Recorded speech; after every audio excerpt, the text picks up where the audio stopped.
Live from Muzzy Field on the side in Bristol, Connecticut, the Bristol Blues organization brings you Bristol Blues baseball. Good morning, good afternoon, good evening. Wherever you may be watching us, thank you for spending a part of your Thursday right here on the Bristol Blues YouTube channel. I'm Chris Saunders alongside Matt Polick, the Bristol Blues, going up against the Pittsfield Suns. The Blues 28-23, the Suns 27-24. The Blues' previous game was a doubleheader last night. They won Game 1, 12-4. Lost Game 2. They were no hit, 5-1. The Suns last played on July 30th. They had yesterday off. They won against Nashua 6-1.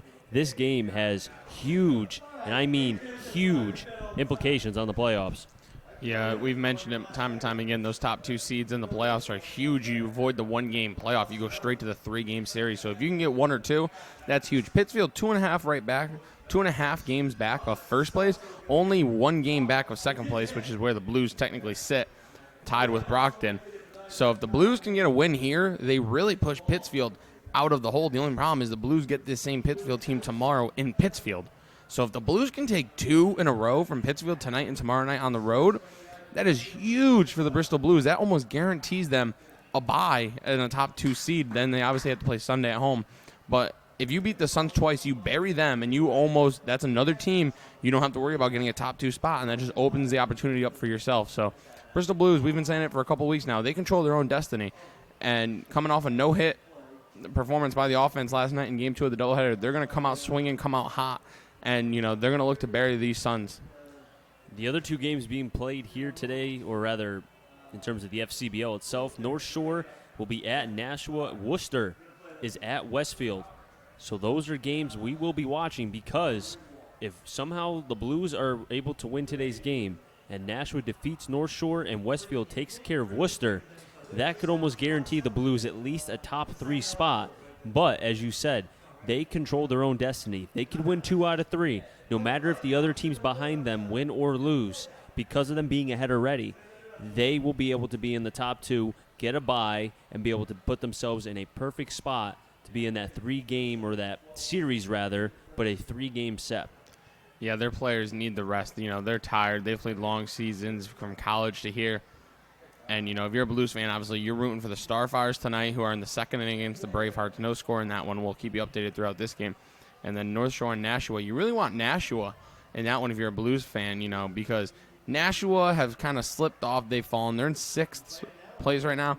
They're eliminated from the 1-2 spots. If anything, they creep up to 5 if they caught fire and a couple teams lost in front of them.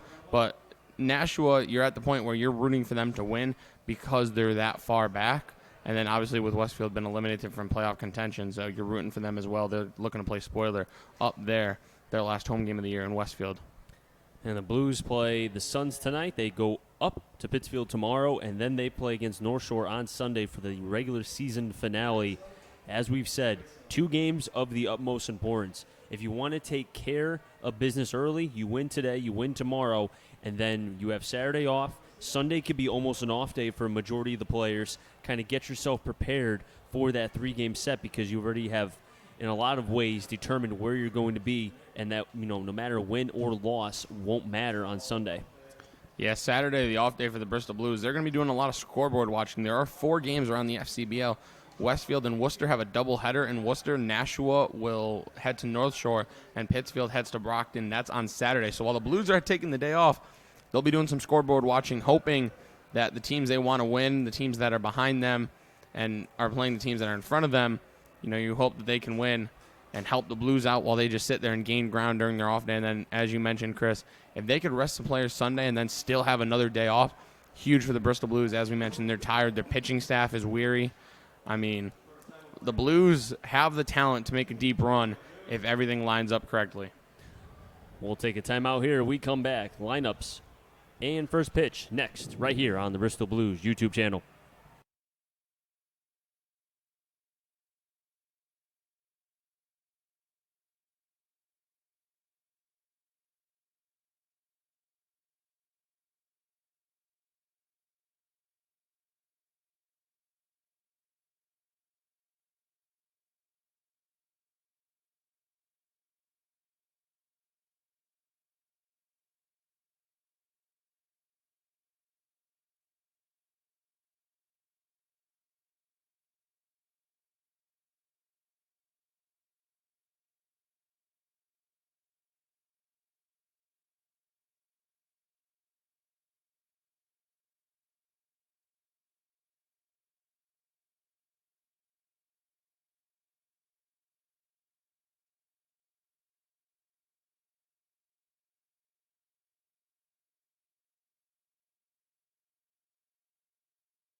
The starting lineup for the Pittsfield Suns: batting first, Troy Strock; batting second, Jack Kolomovic; batting third, Matt Valenti; batting fourth in the cleanup spot, the dangerous Jackson Peterson; in the fifth hole, Matt Malcolm; in the sixth spot, Jack Baruch; batting seventh, Taylor Beckett; in the eighth spot, Dylan Faircloth; and batting ninth to round out the order, he'll be Kyle Cronk.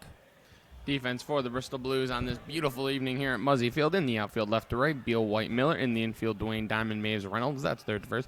Behind the plate, Will Reiner. Didn't see him behind the dish at all yesterday in the doubleheader. Good to see him suited up and back there. And on the mound, making his first start here at historic Muzzy Field for the Bristol Blues, the 6-foot right-hander from Westfield State, Shane Bogley. Bogley 1-0 with a 6.75 ERA. This will be his second start. His first one against the Westfield Starfires back on July 26th. 6 2/3, 5 earned runs, 9 hits, 1 walk, and 4 Ks. He's a local kid from Vernon, Connecticut, 6-foot right-hander from Westfield State. Scouting report on Bogley, simple. In his sophomore season, 66 2/3, 45 strikeouts, so he's a pitch-to-contact pitcher. As we've seen with Pegram, we also saw yesterday with Jagger Duquette as well, who made his first appearance and got a win against the Bravehearts in Game 1 of the doubleheader.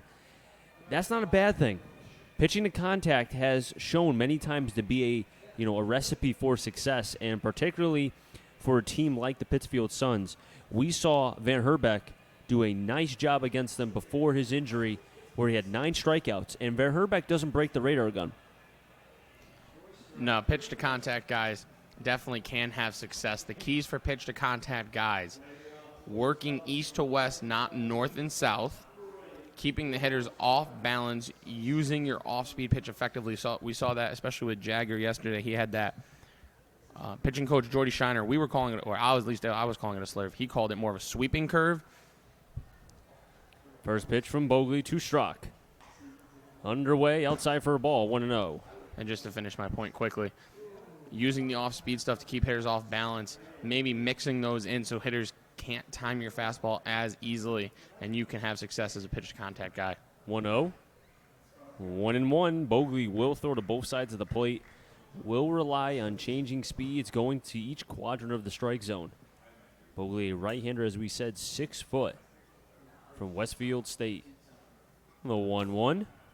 Off-speed pitch. Goes towards left. Beal at the back, near the track, and will make the catch for the first out, 1 down.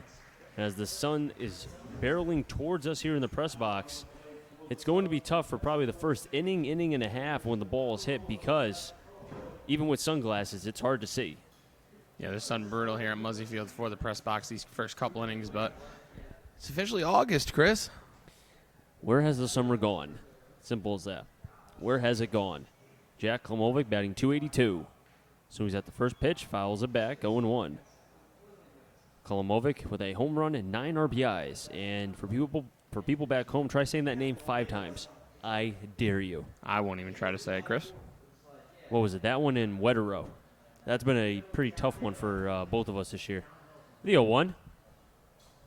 Look to be maybe a changeup, 1-1. This is the first time we're seeing Bogley now. And you can tell right off the bat, non-overpowering pitcher will go, as we said, pitch to contact. Bogley with the hesitation. And there's the pop-up. Left center, Diamond. Shallow left. Makes the play, 2 down. And this is the first time that the Suns will be seeing this right-hander. So as we saw with Jagger Duquette, first time through the order, and maybe even second time, it could take for these hitters to be able to adjust. Yeah, you're at an advantage, I think, as a pitcher when a team hasn't seen you, because I've said it in at-bat. The longer an at-bat goes, the more it favors the hitter, and the more times you've seen a pitcher, the more it favors the hitter. First pitch inside to Matt Valenti, batting .266, a home run and 14 RBIs. As you see the Bristol Blues supporting pink uniforms tonight. Paint the park pink night here at Bristol. 1-0 inside, fouls it back, 1-1. And it looks like Bogley is having a little bit of Johnny Cueto, the hesitation, Stroman as well, changing his motion and the timing of the hitters. 1-1. Fires in a fastball, and that's sent into right. First hit for the Suns off the bat, Matt Valenti. A nice crowd on hand here at Muzzy Field for Pink Night. As my favorite night of the year. I love these pink uniforms. Even got myself a pink hat. Jackson Peterson at the plate now from the University of Pennsylvania, the most dangerous hitter I would say in this lineup because Mark Coley is not in it, so Peterson has that designation. Batting .288, leads the team. Home runs with 8, 38 RBIs, and 9 doubles. First in home runs, second in RBIs, and third in sacrifice flies in the FCBL for Jackson Peterson. First pitch, swings at it and fouls it back 0-1. The Suns, they are attacking early against this right-hander, Bogley. Yeah, as you said, it could be tough the first time around the order because they have not seen Bogley before, but they are coming out swinging, not afraid. We know this Pittsfield Suns team can put up runs. They are not afraid to swing these bats. The 0-1, runner stays, take a secondary lead, and it took a weird hop past Reynolds into right field. Hustling down to third is Valenti. He's being waved around. The throw comes all the way home. Reiner comes. He is dead, and goodbye, Valenti. Heads-up play from the right fielder. Brandon Miller, he gets the outfield assist. And a sluggish play, sloppy play from the Pittsfield Suns offense, trying to be able to stretch what could have been at least second and third, but instead, now it's the final out, and the Suns have, or rather the Blues have momentum.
Nice play from the right fielder, Brandon Miller, the potential MVP of the FCBL.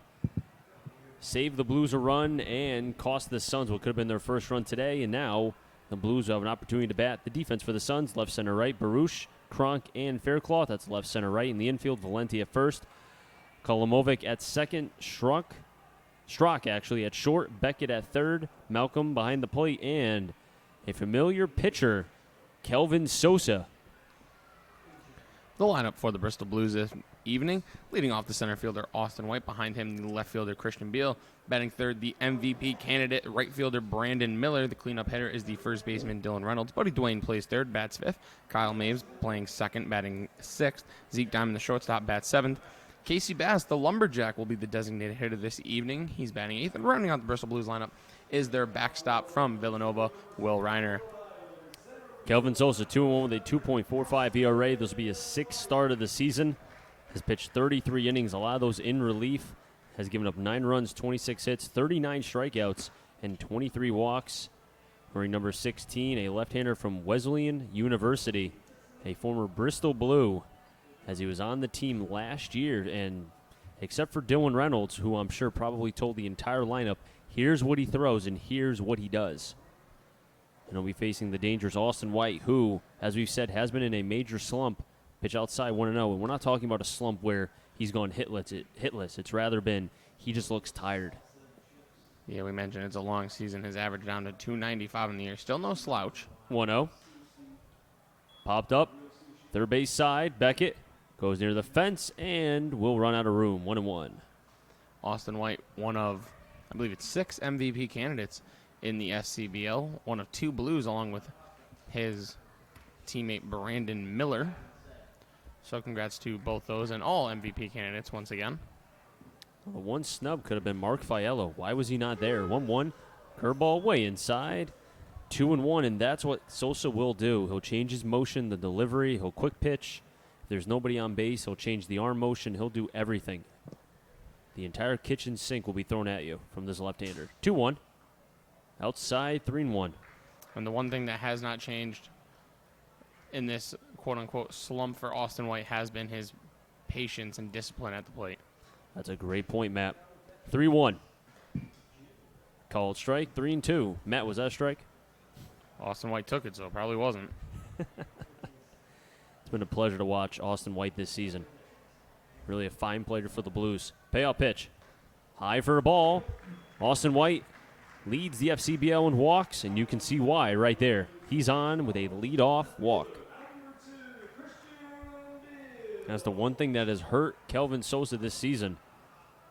23 walks coming in, now 24 in 33 innings pitched. That's, math was not my strong suit. That's probably, almost a walk and a half every half inning, or every inning, maybe even more. Sosa in the stretch facing Beal. Beal fires and fouls it back, 0-1. Beal batting .293, a home run, 17 RBIs. White is a danger to steal, has 25 stolen bases on the season, second on the team to Brandon Miller, who's on deck. The 0-1 to Beal. Takes pitch inside, 0-2. Front door fastball by Sosa. The sun now covering, or rather the shadows covering Muzzy Field, except for shallow center field. 0-2 to Beal. Outside, 1-2. Miller on deck, Reynolds on double deck. We probably got about, I'd say 10 to 15 more minutes of the sun being in our eyes, and then we're good for the night. How about the beginning of the season? The sun took about maybe an hour. Now it's sunset by 7:30? 1-2. 2-2. Evens the count. As White over at first has yet to see Sosa's move. Not thrown over yet. White has not a great lead, a decent lead. 2-2, he commits. Check swing back to first. Valenti will give it back as it just went foul. Heads up play by Valenti, letting that ball go. Otherwise, it would have been White at second base. The two former NESCAC foes here, Beal and Sosa. Beal from Bates, Sosa from Wesleyan.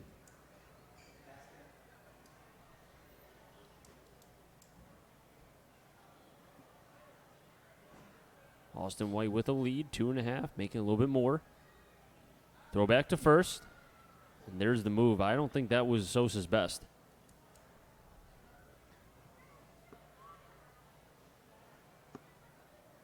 Infield playing straight up. Valenti holding on, White at first. Beal choking up a tad. 2-2. Swing and a miss. Backdoor fastball. Beal's down on strikes. First K for Sosa. And Brandon Miller, who had a home run in the doubleheader, at the plate now. 349, 6 home runs, 39 RBIs. Leads the team in RBIs, home runs, and average. And he leads the team and league in stolen bases. And I really think that should be the X factor in the MVP voting. But on the Futures League website, when you go to the news about the MVP candidacy, they don't even mention his stolen bases, which I think that's a huge part of his game. First pitch to Miller. Way up and high, 1-0.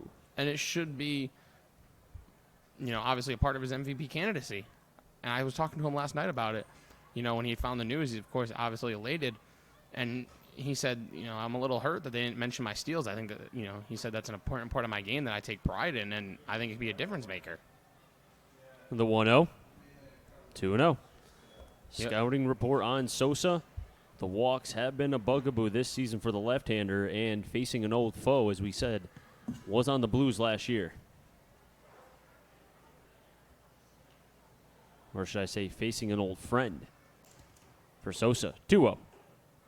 3-0. It doesn't look like, Matt, he wants any part of Brandon Miller. I mean, Chris, you used to pitch. If you were facing Miller, what would your approach be? Inside and inside more. But it looks like Sosa everything's been away, or if it's been away, it's been low. So it, to me, looks like either Sosa's setting up a curveball or he's trying to get Miller to be aggressive, which right now he hasn't. 3-0. There was a high fastball, 3-1. Well, all 6 of his home runs have gone to right. So maybe the game plan for Sosa is keep it away and not let him pull anything. Problem is, if he throws that same pitch, maybe not in the same spot, but a little bit lower, you just mentioned, all of his home runs have been to right. Has excellent pull power. 3-1. Broken bat. Sosa bobbles it. He'll have one play. Throws it on to first for the second out. 1-3. Advancing to second is Austin White. And how many broken bats has Miller had this season? I feel like it's at least 10. I just hope they're all his. You know, I hope so too. But you know what? That's a lot of lumber to be able to use for the winter. And Dylan Reynolds stepping up from Fairfield, batting .276. Dylan Reynolds, a current Blue facing a former Blue. Takes a pitch low. 1-0.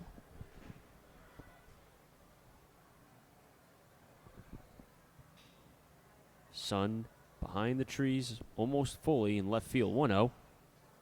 Reynolds takes a strike. 1-1.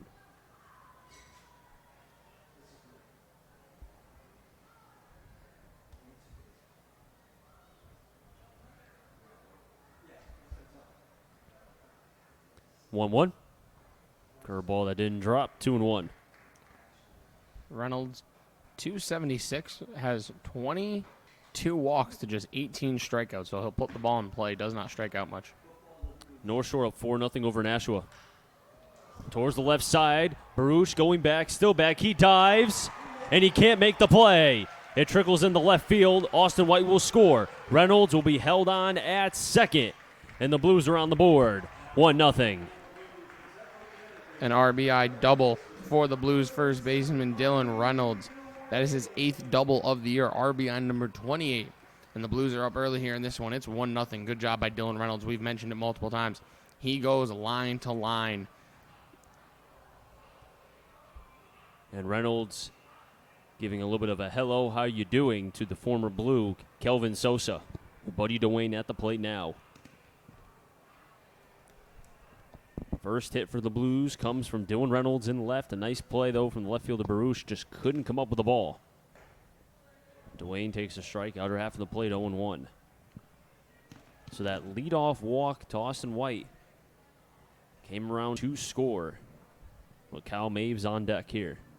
An important game here against the Suns. Curveball high. Sosa wanted that pitch, couldn't get it.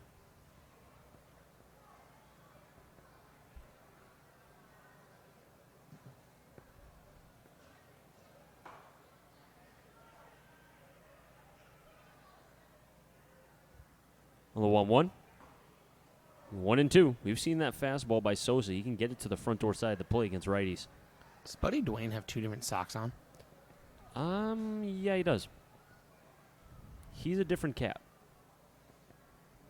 Add that to a list of sayings you say a lot. Different cat. 1-2. Pop up. Valenti. Foul territory. And on a play. Nice crowd on hand here at Muzzy Field for this FCBL matchup between the Pittsfield Suns and the Bristol Blues. Kelvin Sosa dangles the arm. His left arm comes to the set high near the head. Now the chest. The 1-2. Towards the 5-5 hole. Strock throws on the run. And Valenti can't scoop it. Dylan Reynolds reading it. He'll tag home. Valenti couldn't track the ball as it hit off of his glove. And because of that, the Blues get their second run. And I wonder if they'll give Dwayne a hit or if they'll say he reached on the air. I know you got to give Reynolds scoring on the air. And they're going to say that's a hit. Buddy Dwayne with his first hit. And then scoring on an E6, I would imagine, is Reynolds. We'll wait to see by the final scoring on Game Live. Second for the Blues, they lead 2-0. Maves takes a strike. He looks like he wanted to bunt, but either way, called a strike on 1.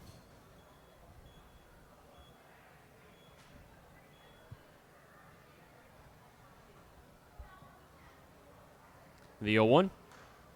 0-2.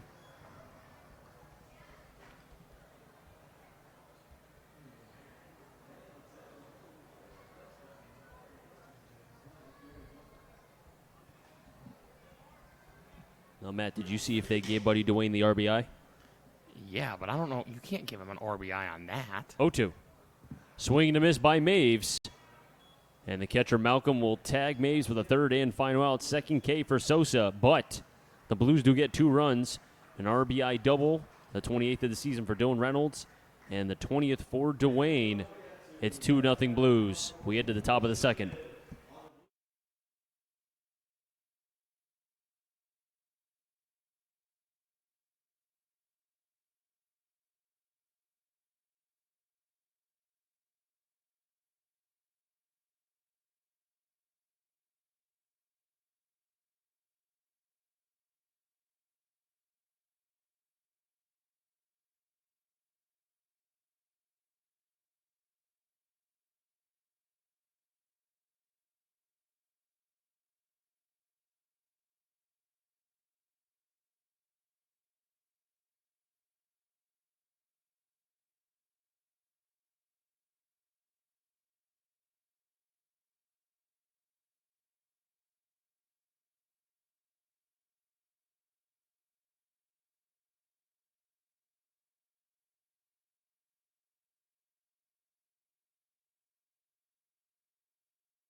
Five, 6, 7. Malcolm, Baruch, and Beckett. They them get on Faircloth. As Bogley now has a 2-0 lead in the all-important shutdown inning for the Blues here. Do not want to embark and give this Suns team any sort of momentum. We saw Jagger Duquette do that last night, kept the Bravehearts at bay and allowed the offense to be able to spark. Right now, Bogley in for his second inning of work. This Pittsfield Suns team definitely can score runs in bunches, so you have to be careful. And the shutdown inning is just that much more important against this Suns team. Malcolm batting .336. Swings at the first pitch, lines it towards center. Austin White barely had a move. 1 down. Just like that, 1 pitch, 1 out.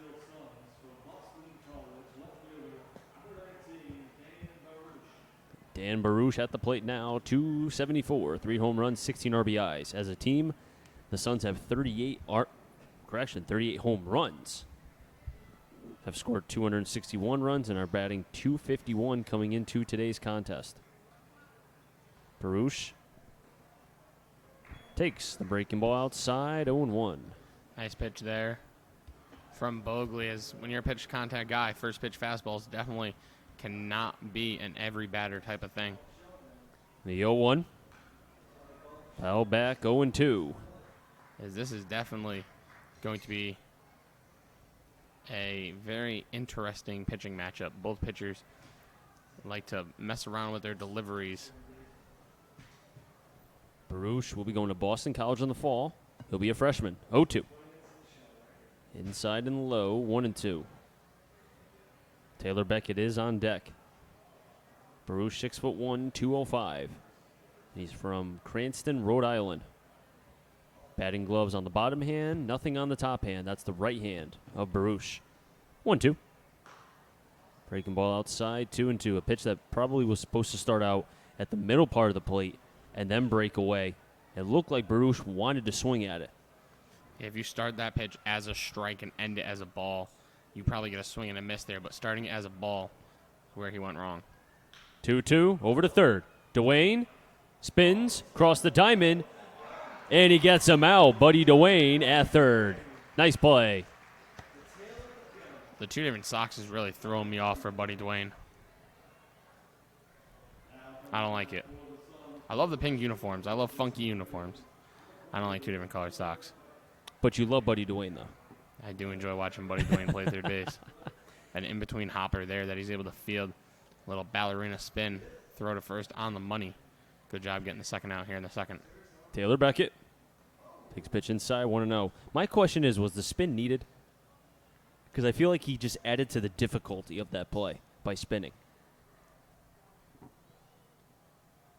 1-0, make it 2-0. Was it? I don't know, but there's a couple times when, I know it's different because it's a different corner, different throw, when I was playing first, and I would backhand a or I would field one to my glove side. 2-0.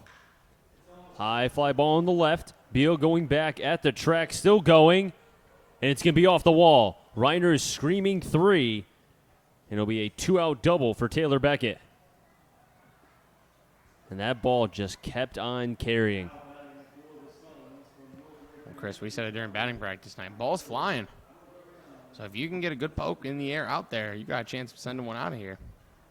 Faircloth now waiting for his turn, batting 161. With 3 RBIs, does have 3 stolen bases as well. Blues wearing their pink uniforms because it is pink night here at historic Muzzy Field. Kyle Cronk is on deck here. Bogley, his first sign of trouble here, runner on second. And he'll hit Faircloth. First and second, still 2 out. Faircloth at the plate now.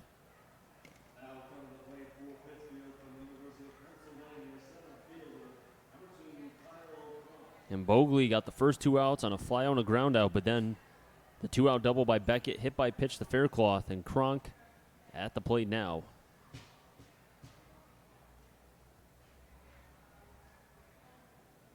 The shutdown inning of the utmost importance for Bogley and the Blues.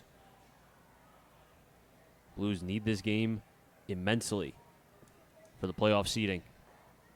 First pitch, fastball 0-1. Blues fans trying to cheer on Bogley.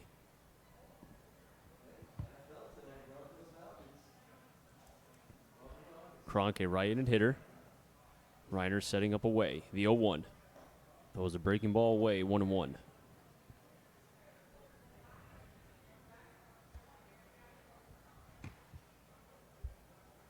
Bogley had an 8-3 record for Westfield State. Had a 2.83 ERA in his sophomore year. 1-1. Breaking ball outside, 2-1. Big out here for Bogley to get. You mentioned the shutdown inning. He was cruising. He had 2 quick outs. And then all of a sudden, the double, the hit by pitch. And now you have the 9-hitter up with 2 on, 2 outs, and you really got to get him here. You don't want this lineup to flip. 2-1, swing and miss. Reiner throws back to first. Reynolds, and he got the tag. Will Reiner doing it again. Man, Reiner, when you're on base, watch out, because Reiner will catch you sleeping.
Will Reiner with the back pick, another one this season for the catcher from Villanova.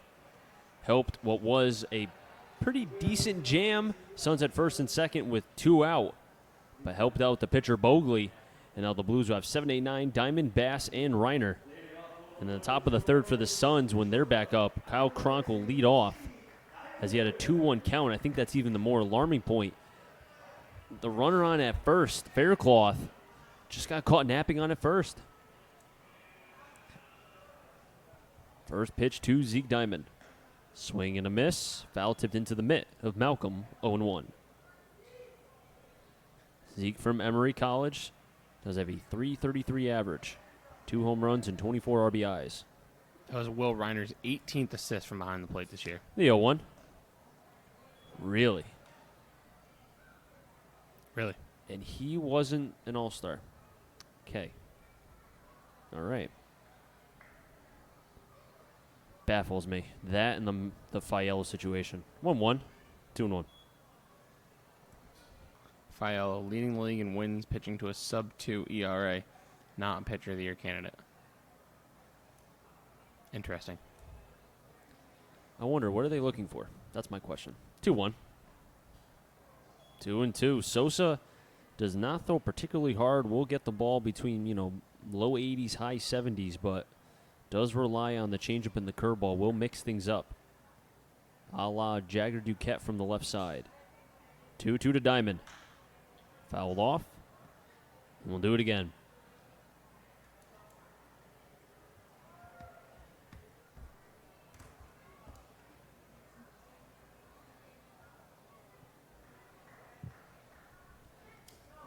Two. Chopper to third. Beckett. It stays fair and trickles away. And Diamond will be on first. Tough play for Beckett there to make. Diamond running hard, putting more pressure on him. And just tough bounce. Couldn't field it cleanly. As Diamond will score on what they score in E5. Or will reach, not score, pardon me.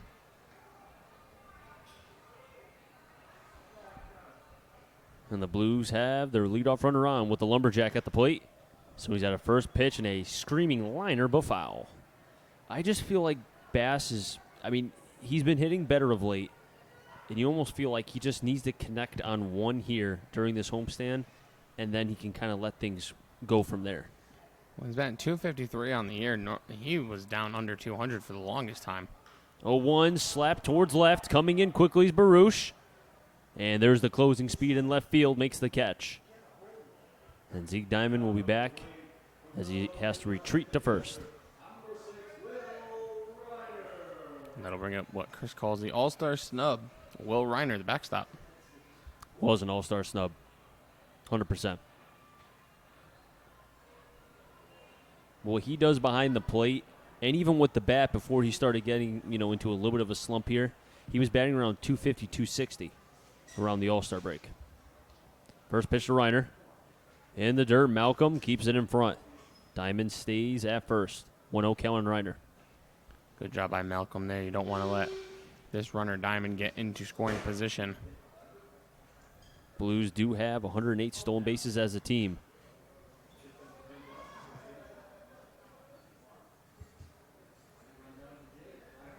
Holding. 1-0. 1-1.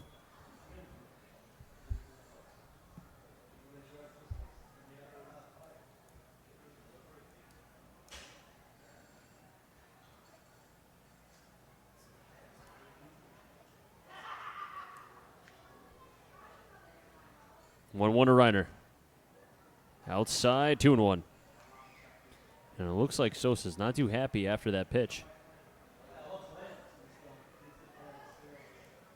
Diamond on at first. First error committed by the Suns at third. That was Beckett. Diamond has to dive back. Not the best move from Sosa, but still trying to change up his delivery to first base. Sosa at 40 pitches right now, and he still has 2 outs to get here in the second. 2-1. Diamond has to freeze, and now he has to get back to first. Ball thrown in. And Sosa can't come up with the ball, but Diamond has to stay on at first. Reiner just missed what could have been maybe a liner to right, but instead it's the second out. Well, good job by Diamond there. He was basically running with the first baseman. He trusted that he can get back. But good job by Sosa covering first. A good throw. Probably would have doubled up Diamond. It's hard to catch the ball and step on the base simultaneously. But Diamond, a good job getting back, hustling, and then probably a good decision to not get to second there. I wonder, Diamond has some speed. Sosa has a pretty good move, though. Be interesting to see what they do here with 2 outs. Second at bat for Austin White. Takes the pitch outside, 1-0. I think it's a good sign to have Austin White up now in only the second inning for a second at bat. Could be a good sign for the Blues going forward because the more times Austin White is up, you have to like your chances. 1-0, Diamond's going, pitches low, and a throw that was lined back to Sosa. What the heck happened there? It's a stolen base for Diamond. 109th for the Blues, but Here we go. I don't even think Sosa was expecting that one. I think he was expecting a no throw, and then he just put his glove out trying to catch it. You see something new every day doing this. I have to say, though, if Sosa doesn't catch that ball may get into center field, and Diamond would be on a third. 2-0 count on White. And Diamond, he's not going anywhere. He's staring down Sosa, the cat and mouse game. And now Sosa just waved at him and said, shoo fly. 2-0. 2-1. Oh, but umpire's saying no, no, no. Or rather, a fan is saying no, no, no. That was a ball. I already know Matt's stance. Anything Austin White takes is a ball. 100% correct. Best I ever seen. 2-1. There's the hammer, but it's called a ball again. 3-1. Only one time so far in the over 40-plus pitches that Sosa's been able to get that curveball for a strike. Has not been there today for Sosa. And if you're a pitcher, you really want that strike call. 3-1. Ball 4, Austin White without a plate appearance because he has walked twice. First and second, 2 outs. Raise that on-base percentage for Austin White. He's an on-base machine. You know who would love him? Billy Bean. Somebody call him. Someone tell him about him. I will. Does he have a Twitter? I'll tweet him. I don't think he does. I don't think any of the GMs do, actually. Beal swings at the first pitch towards right. Faircloth at the track and makes the catch near the gravel part of the warning track. Third and final out. Blue Strand runners on first and second. The error by the third baseman Beckett does not come back to harm the Suns. We head to the third.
Ninth and top, Kronk, Strock, and Komovovic. If any of them get on, Valenti.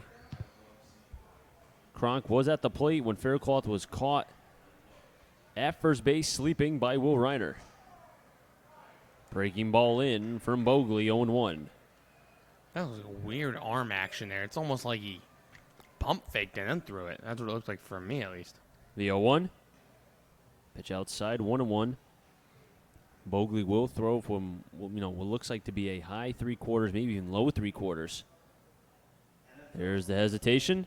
Low 3/4 changeup, 2-1.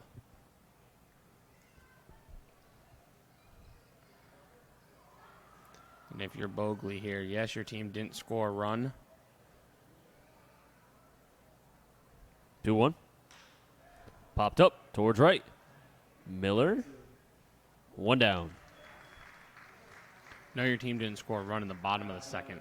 They still had 2 on, though. So, you want to keep that momentum going. So, although it's not technically a shutdown inning here, if you can get a quick inning and let your offense go back to work and don't give Sosa much time to rest, get him back out on the mound. His pitch count is rising slowly but surely. The more the Blues can work him, the better. Get into this bullpen earlier. Troy Strock in his second at-bat here.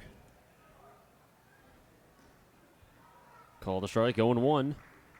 Bogley throwing first pitch strikes thus far to Majority of the batters through the first time in the lineup, but this is Strock's second at bat here. 0-1 to the right-handed hitter. Way outside, and Bogley's even laughing at that pitch.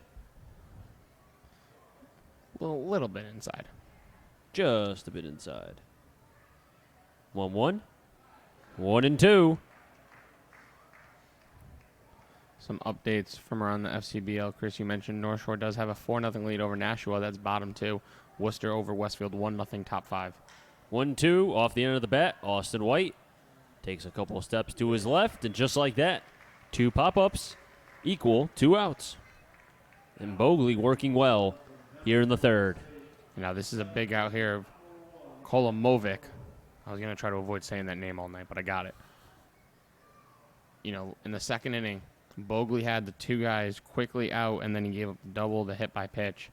And then his catcher, Reiner, picked one of them off. But when you get the first 2 retired, you really want to get that third one in a row and not have to go from the stretch at all. You're right, though, and keep that pitch count down. As we said yesterday, the bullpen was full of, 2 position players basically in game 2. 0-1. Change up outside, 1-1. And that's why I think what Jagger Duquette did in game 1 yesterday was so crucial, because it kept that bullpen fresh, not so much for game 2, but for the rest of the week. 1-1. Over the head of Maves, and now drop in for a base hit, a 2-out single for Jack Klomovic. And Matt Valenti will be at the plate now. 4 hits for the Suns, 2 for the Blues, but the Blues have a 2-0 score. According to the lineup card the Bristol Blues handed out tonight, bullpen does run a little bit deeper tonight. They have about 5 options. One of them is Dylan Reynolds, but they do have more options tonight than they did last. Now, it looks like number 29 is at the plate now, 0-1. That is not Valenti, who is 12, and I don't see a 29 here on the roster on Game Live by any means. So Valenti is out, but who's this? We do not have a number for this player. Does not say 29. We don't have his name. He's not on the roster. All right, so Casper the Ghost has a 1-1 count on him at the plate. 1-1. He takes a big daddy hack, 1-2. He does have nice stirrups. I'll give him that.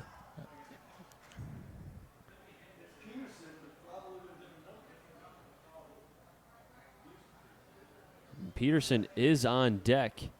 1-2. Pop up, Reynolds. We'll take a couple steps, but that will be foul. I can tell you right now, that is not Valenti, so whoever's at the plate now, it's a 1-2 count.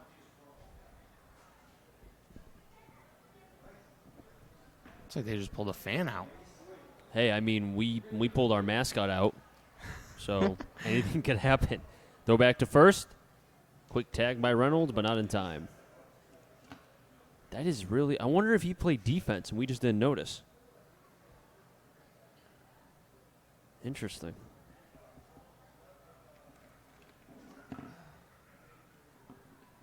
Bogley to the set. 1-2, runner stays, pitches high, 2-2. I don't know about that one.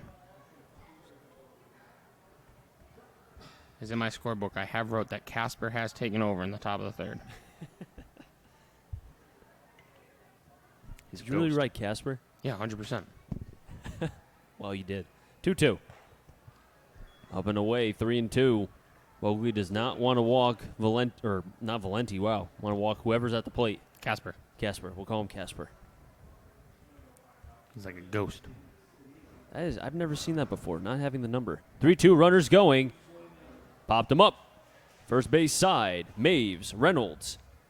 And it'll be Maves who will make the catch for, PO4 in the book. And Bogley has a clean inning here. He keeps the Suns scoreless through 3.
3, 4, 5. Miller, Reynolds, and Duane. If anything get on, Maves. Kelvin Sosa back on for his third inning of work here. As Shane Bogley has kept the Suns scoreless through 3. First pitch to Miller. Up and away. 1-0 on Brandon Miller. As we still do not know who is on at first base, but I can tell you right now, we call him Casper. The 1-0. Miller fouls it back, 1-1.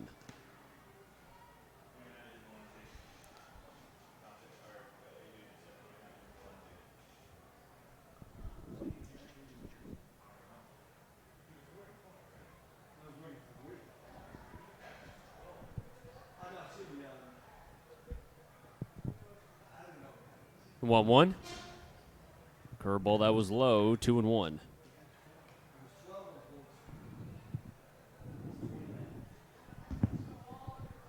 So where it is that is Valente still. So why did he switch his number? Did he have 12 his first at bat? He did, 2-1. First curveball thrown for a strike since the first inning for Sosa, 3-1. Okay, so that's Valente, I guess. He had 12 on his first at bat. I was looking right at it. Okay, anywho, here we go. I'm going to miss calling him Casper. Pitch is low for a call, strike 3. Second one, or rather third one for Sosa.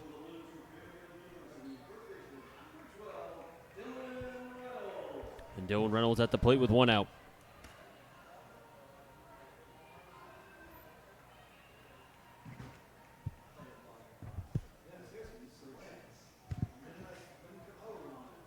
Just a bit high.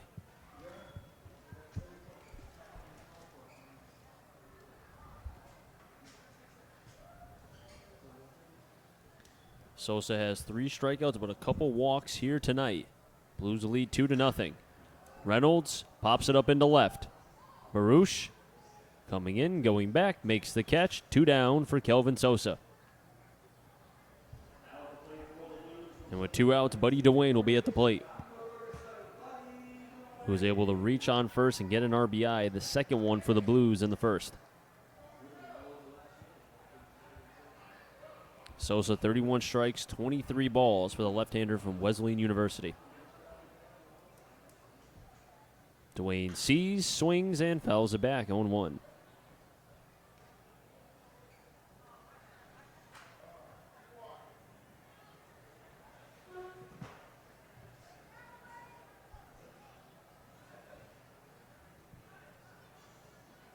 The 0-1. Chopper, too short. Strock fields over to first. And the first 1-2-3 inning for Kelvin Sosa.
Shane Bogley on for his 4th inning of work from Westfield State.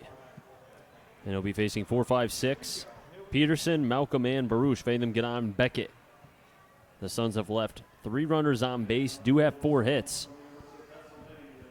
And Bogley at times has been playing with fire. There's been runners on base in every inning, but the Suns have not been able to put that runner in a position to tag home plate thus far. but still plenty of game left for the Pittsfield Suns, the dangerous Pittsfield Suns. Peterson takes a strike, 0-1. Peterson singled on a hardliner past Reynolds, but a throwout of the runner Valenti at home plate ended what would have been the first run for the Suns. The 0-1. Way inside, 1-1. I really do like what I'm seeing from Bogley. You know, he's not throwing from the same delivery. He's changing his pace, kind of having that Stroman-like hesitation with the front leg. 1-1.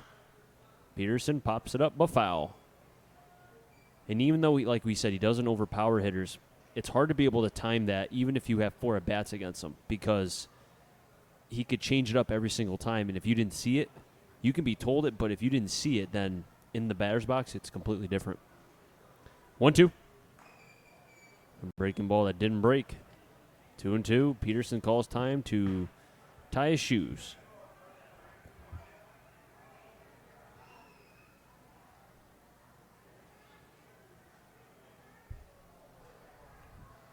And now that the shoe is tied, Peterson will step back in.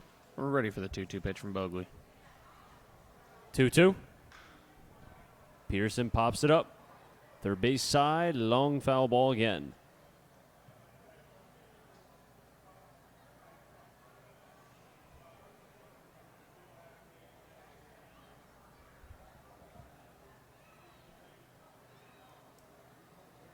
Oh, 4-0 for the Suns, 2-2 and nothing for the Blues. Bogley from the windup, steps back, lifts the leg, 2-2. Swing and a miss, Peterson down on strikes. And the first K for Bogley.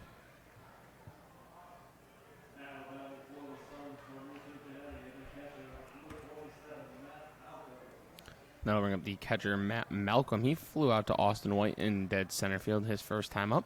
Second at bat here against Bogley, as Chris, you mentioned. The way he pitches and the way he changes his motion and his timing, it's hard to time him even with multiple at-bats. There's the slow. Drops in the even slower breaking ball, 0-1. And that's no disrespect by any means. The way he's able to manipulate. Look, he's working as quickly as he can. Hesitates twice. Fouls it back 0-2. And I think it works even more if you're throwing strikes.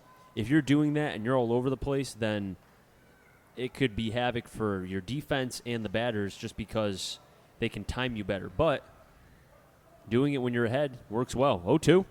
Pitch inside, 1-2. Malcolm, he didn't move off the plate. No, he was ready to wear it if it came enough inside. Thankfully for Bogley, missing Malcolm. 1-2.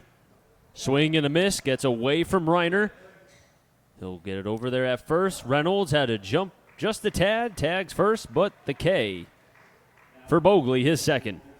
Back-to-back Ks for the right-hander from Westfield State.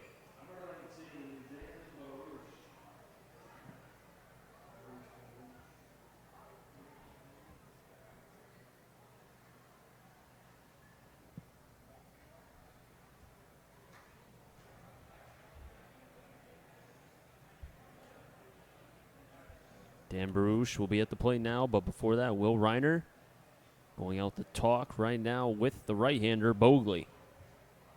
And I wonder why he chose now to talk with him. Maybe because Bogley has struggled to get that 1-2-3 inning. Maybe Reiner knows. Eventually, the more runners on base, the Suns will score, potentially. So, you know what? Let's try to nip it in the butt here. Try to bear down and get that first 1-2-3 inning. Reiner's putting down signs, and he's shaking off. Not Bogley. 0-1, and you know what? I like that right there from Reiner. He's calling the game and saying, no, you're going to throw this. And look, there he goes again. He shakes off twice. 3 times. Does Reiner. He puts down a sign. Bogley says yes. The 0-1. Over to Maves. Makes the play. Over to first. And Bogley's first 1-2-3 inning. Help from the catcher, Will Reiner, behind the plate. Nice job from both the defense for the Blues and Bogley and Reiner.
First 1-2-3 inning for Bogley, the right-hander from Westfield State. And so far has kept the Suns scoreless through 4, as Kyle Maves will be up for the second time here in the bottom of the 4th. Maves, Diamond, and Bass. Made them get on Reiner.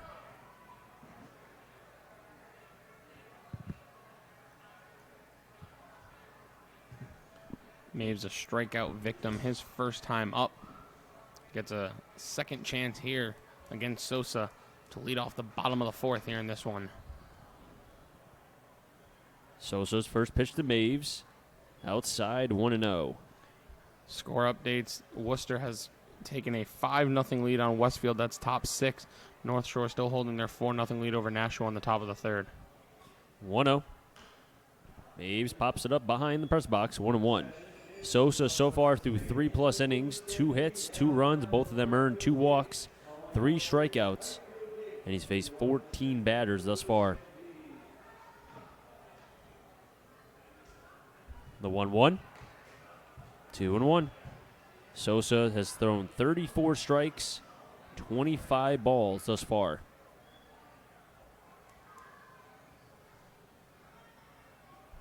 Two one. Another foul ball from Maves, 2-2.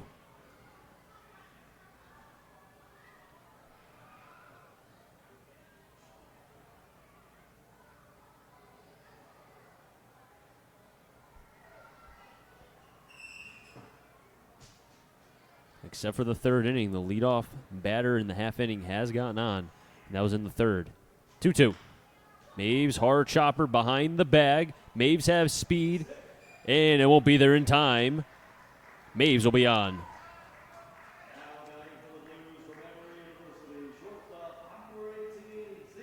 And now 3 out of the 4 innings, the Blues have had that leadoff runner on. Zeke Diamond at the plate next. He reached on an error from the 3rd baseman, stole second on what was a weird play. Malcolm kind of threw it back, but it was to Sosa. Pitch way up high, 1-0.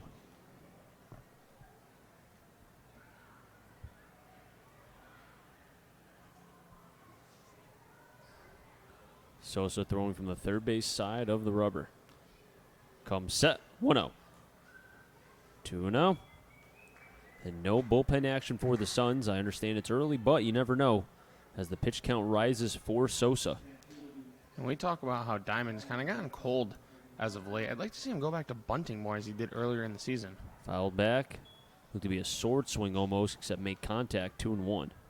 You're right, though. We haven't seen Diamond really bunt that much through the first half. He was doing that a lot. Bunting up the 3rd baseline, not too much towards first, but mainly up the 3rd baseline. And right now, as we say that, Becca is playing behind the bag at 3rd. If he was to lay down a bunt, and if it's a good one up the 3rd baseline, he's going to be safe. 2-1, Maves is going. A hit and run was on. Maves will be on at second, bobbled for a second by the shortstop, and they'll get nobody. The Suns, sloppy defense here tonight. The second time Diamond has reached via an error, this time by the shortstop.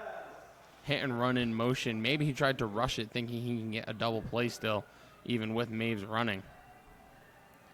Nonetheless, E6 allowing Diamond to reach. And now there's 2 on, nobody out for Casey Bass. The Lumberjack laces one up the middle and through for a base hit. Ronnie Palmer is waving around Kyle Maves. Here comes the throw, the play. He's going to be safe. And the Blues have a 3-0 lead. RBI single for the Lumberjack, Casey Bass.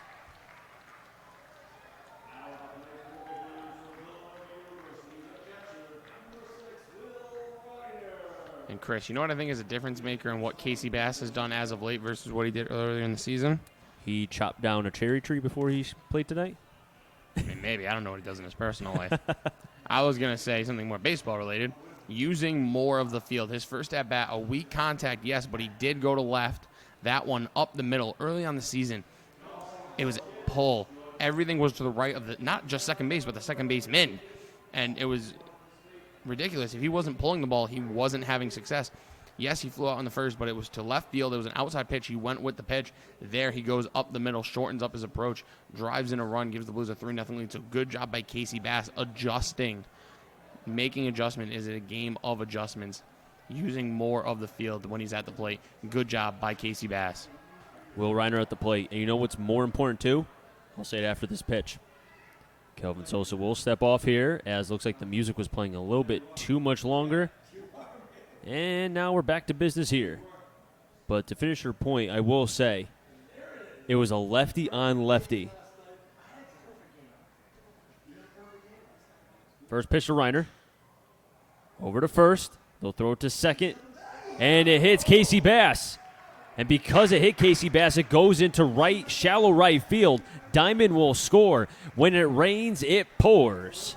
It's 4-0 Blues. And we are seeing everything here tonight. Or did that hit Casey in the helmet or the back? It hit him in the helmet, according to Jack O'Donnell, who's manning the controls for us. He said it hit him in the head. I didn't see it. I thought it hit him in the back. I thought you'd hear it. They give an error to the first baseman. That's a tough score. That did hit him in the helmet. Bass will be on third. Reiner at first. Well, you do have to give an error somewhere. And Valenti could have just tagged first and at least gotten one. Instead, they get nobody. And Austin White takes a low strike, 0-1. 2 runs for the Blues here on some questionable plays, at least on that one. There was been so far 2 errors thus far for the Suns, 3 total. The 0-1. Austin White, 0-2. Matt, those had to be balls, right? 100%. Christian Beal's on deck. Brandon Miller on double deck. Blues with 4 hits and 4 runs.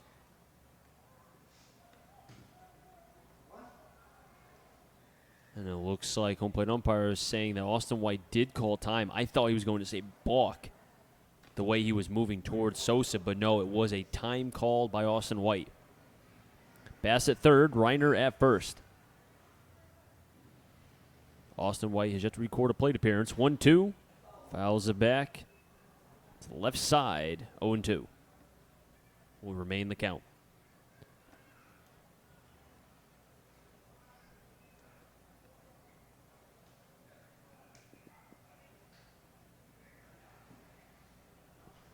As the third baseman Beckett has to come back to his position, he does, and we're back to business here. Sosa sets. 0-2 to White. Way outside, 1-2.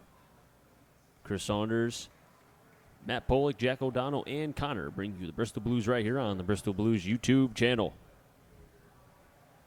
Blues lead 4-0 over the Suns. Blues play the Suns tomorrow and then North Shore for the regular season finale on Sunday. 1-2, White gets a piece.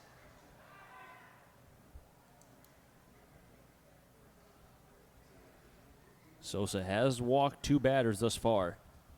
Has faced 4 batters in this half inning. And depending on what happens with the play here, it could be 15 plus after Austin White. Infield playing straight up. Valenti holding the runner at first. And White continuing to battle. Sosa over 70 pitches now. As they do have somebody warming up, it looks to be a right-hander.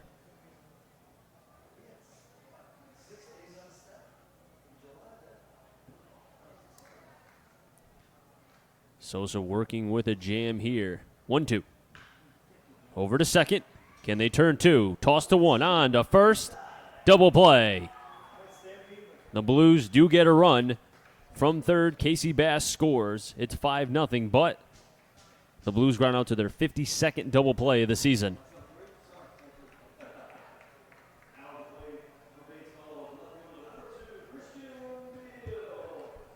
And Christian Beal will be at the plate now with 2 outs.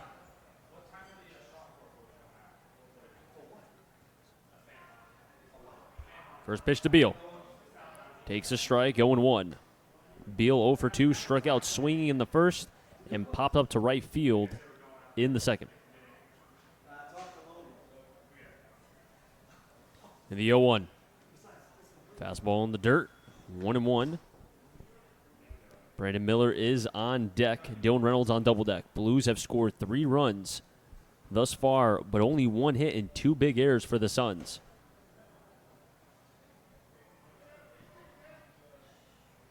The 1-1. Over to third. Beckett. Fields taps the glove across the diamond. And the inning will finally end for the Blues. 5-3 in the book if you're scoring back at home. But the Blues score 3. It's 5-0 Blues. We head to the top of the 5th. Suns will have 7, 8, 9, Beckett, Faircloth, and Crunk. We come back here.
Seven, 8, 9, Beckett, Faircloth, and Crunk.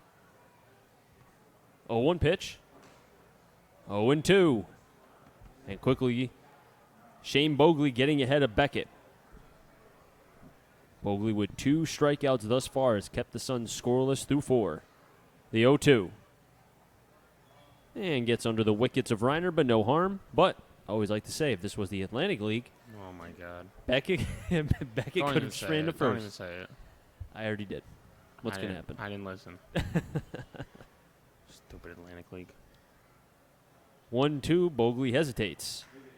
And popped up in the infield. Reiner takes off the mask, throws it up the third baseline, and will make the catch. 4 straight retired for Bogley if you want to go back to the 4th. And if you want to go back to the 3rd, 5 straight retired for the right-hander from Westfield State. Good job by Bogley there. A little extra hesitation on that 2-strike pitch. Really threw Beckett off. Got him leaning out in front. Gets it to pop it up to the catcher Reiner behind the plate. Quickly, 1 away here as Bogley continues to deal. Faircloth at the plate now. Just a bit outside, 1-0.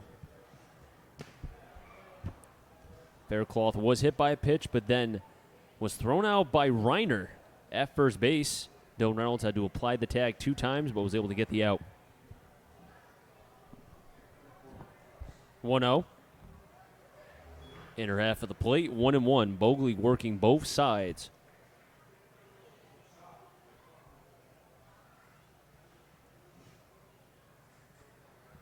The 1-1. Did he go? No, he didn't. 2-1. Bogus call. These umpires stink. You haven't said that in a couple days. I was wondering about I'm not going to lie. We've had a couple of good umpire crews lately. 2-1. Through the 5-5 hole, Dwayne can't make the play, and neither can Diamond. Faircloth will reach. I almost wonder if Buddy Dwayne threw Zeke Diamond off there by putting his glove out thinking he can get there. I thought, honestly, Dwayne has made a lot of plays to his glove side. I thought he was going to get that, realistically. And they give Diamond the error. First one for the Blues. I think that's a tough error to give Diamond. And if I recall, that might be his 10th of the season. I have to go back and look, so don't don't take that, for the way it is. But first pitch swing is Cronk, 0-1. I know he had 8 errors going into 2 games ago. He has 12 errors. Now he has 12. Okay. And, Chris, the quote you were looking for is don't quote me on that. Thank you. Here for you, Grandpa. It's been a lot of fun broadcasting with you, Matt. Have to say. The 0-1. High 1-1. We'll say, though, have to say the leash for the Blues right now. 5-0 lead, scored 2 runs in the bottom of the first and then 3 in the bottom of the fourth. They have runs to play with. 1-1. Swing and a miss. 1-2. And it looks to be a left-hander is warming up in the bullpen. Don't know if it's actually... That's Matt Shane. That could be just a bullpen day, as we've seen that many times. 1-2. A curveball that gets away from Reiner. The wild pitch will advance the runner to second. Blues are first in the FCBL in wild pitches, as there's a lot of good arms on this Blues team, even with the departure of Arjun Thakkar and Jack Moore and Ryan Locke and Van Herbeck and Nowak and Nyman. Even with all those departures, there's still good arms in that pen, but it's the consistency that has gone up and down for the Blues this season from the mound. 2-2 to the 9 batter. Ooh. Outside, 3-2. Some umpire's been good until this inning. Shame on him.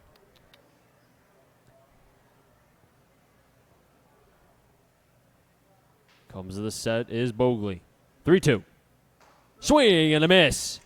Bogley gets a big K here in the 5th.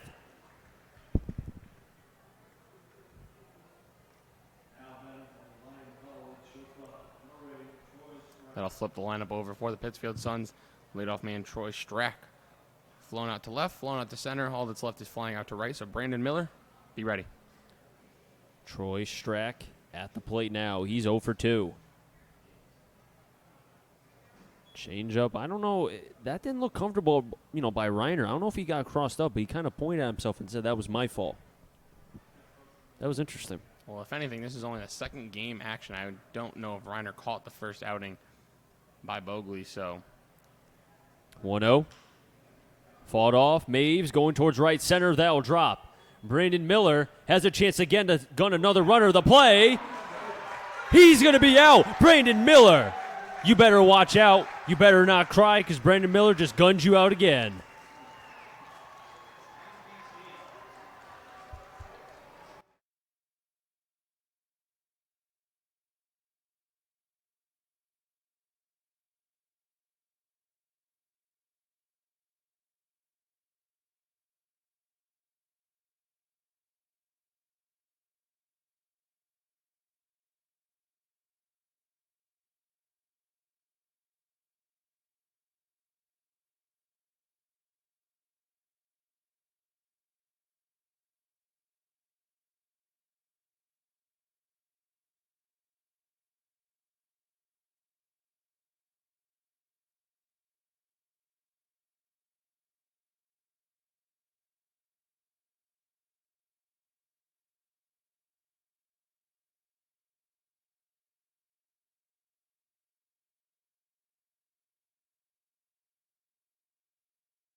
Oh, the Suns must be tired of seeing Brandon Miller. I have to tell you, if the stolen bases are not putting you in the MVP conversation, look what he does defensively. Look what he does. Gets another runner out at home plate again. 0-1 is the count on Brandon Miller. I have never seen somebody with an actual cannon on his arm until I saw Brandon Miller. Second time he's kept the runners at 0. With his 2 outfield assists today. As that pitch 1-1. misses low and in for a ball. He has 7 outfield assists on the season. Also has not made an error, so 1,000 fielding percentage for Brandon Miller. Not bad from the St. Joe's product.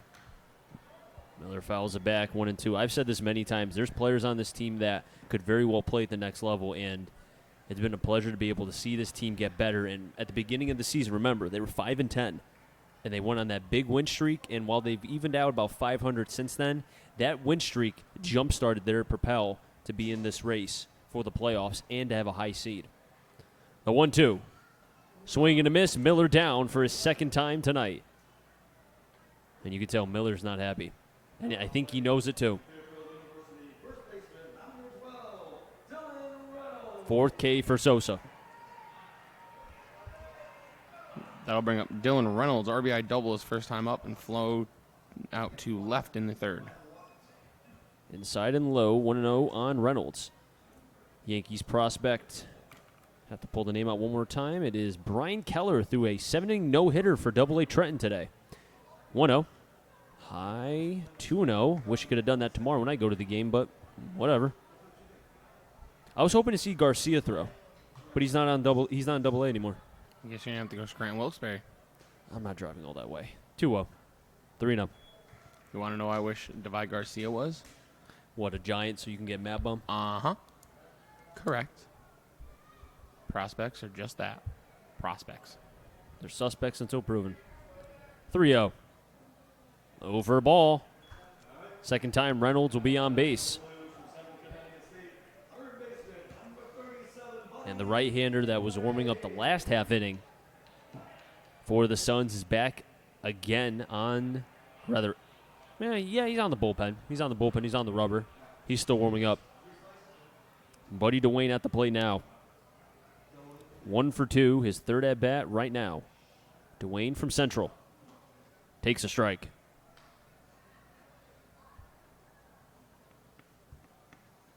Dwayne looking down to 3rd base and getting the signs from manager Ronnie Palmer. Shane's still warming up. I would almost say that's a bullpen. The 0-1. Low 1-1. I'm surprised they do that in game. You would think they want to throw their bullpen before the game. But maybe it's the routine that each pitcher kind of has in some way. They got shag BP before the game. That's very true. 1-1 to Dwayne. 2-1. Chris, did you like shagging BP? Oh, I loved it. Remember when Mariano Rivera was shagging one day? I don't want to talk about it. Didn't he stop shagging after that? No. Wasn't he told, you can't shag anymore? I don't believe so. I thought he was. 2-1. Dwayne fouls it back, 2-2.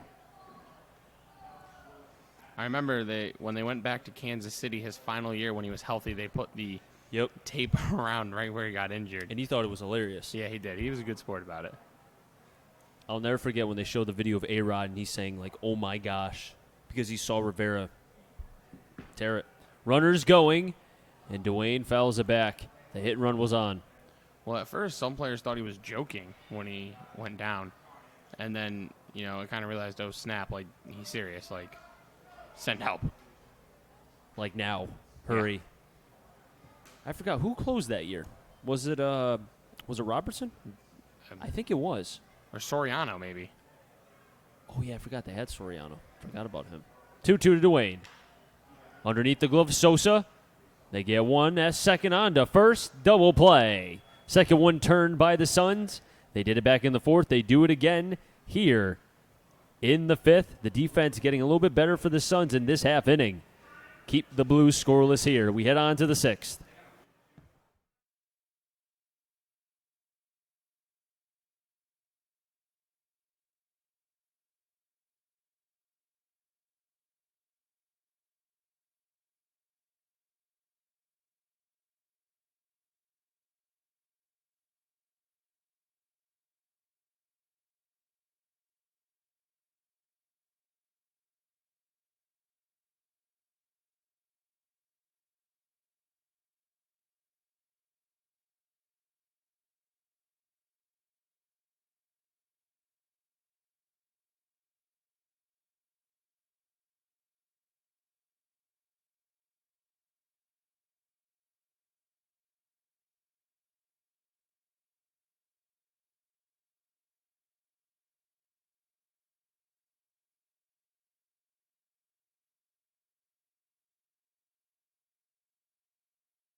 Top of the 6th, Jack Kolomovic, Matt Valente, and Jack Peterson. If any of them get on, Matt Malcolm.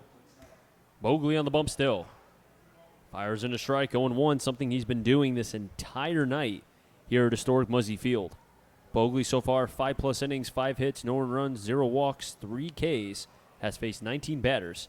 There's the hesitation. Hard shot, but foul up the first baseline towards the bullpen of the Suns.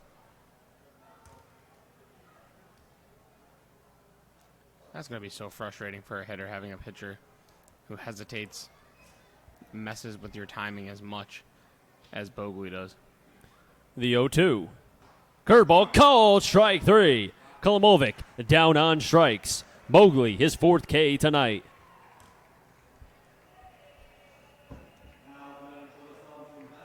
And Kolomovic, he is having his good stuff here against the Suns. His first appearance did give up 5 earned runs, 9 hits against the Starfires, but right now against the Suns, a little bit different story. Swing and a miss from Valente, 0-1. And we've said this. Guys who throw junk give this team more trouble than the ones who throw high-octane fastballs. And it's been proven.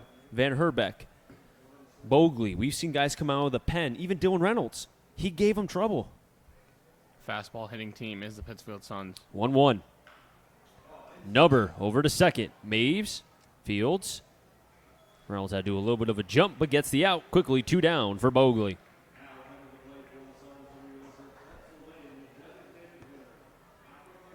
Shane Bogley, the 6-foot right-hander from Vernon, Connecticut. College of Westfield State, trying to be able to get his second 1-2-3 inning. And if he's going to get that, it's going to have to come against probably the best hitter on this Suns team, Jackson Peterson from the University of Pennsylvania. I wonder why Coley got the night off, if it's just a day. Because they did have the day off yesterday, you said. They did. First pitch. Hard shot towards the gap, and that'll be at least extra bases, probably 2 for Peterson. Miller comes in, makes a strong throw over to second, gets underneath the glove of Diamond, but there's Dwayne. A double for Jackson Peterson. And Matt Malcolm at the plate with a runner on second. Once again, Bogley getting 2 quick outs and then allowing a runner on with 2 outs. But he does have runs to play with. As the Blues are up 5-0, I'm sure he wants to keep the shutout. But still, you know, Jackson Peterson, we've seen him hit a home run here. If you keep him in the ballpark, I think you'll take that any day of the week. He's a very good hitter for the Suns. If you're the Blues right now, you're hoping you can get 7 out of Bogley. Just a tad under 80 pitches right now, so you hope we can get this last out quickly and pitch the 7th. First pitch swinging. Diamond gets underneath his glove down the left field line. Rounding third and scoring is Peterson. Malcolm will slide into second with a double. 18th RBI for Malcolm. It's 5-1. Suns get their first run here.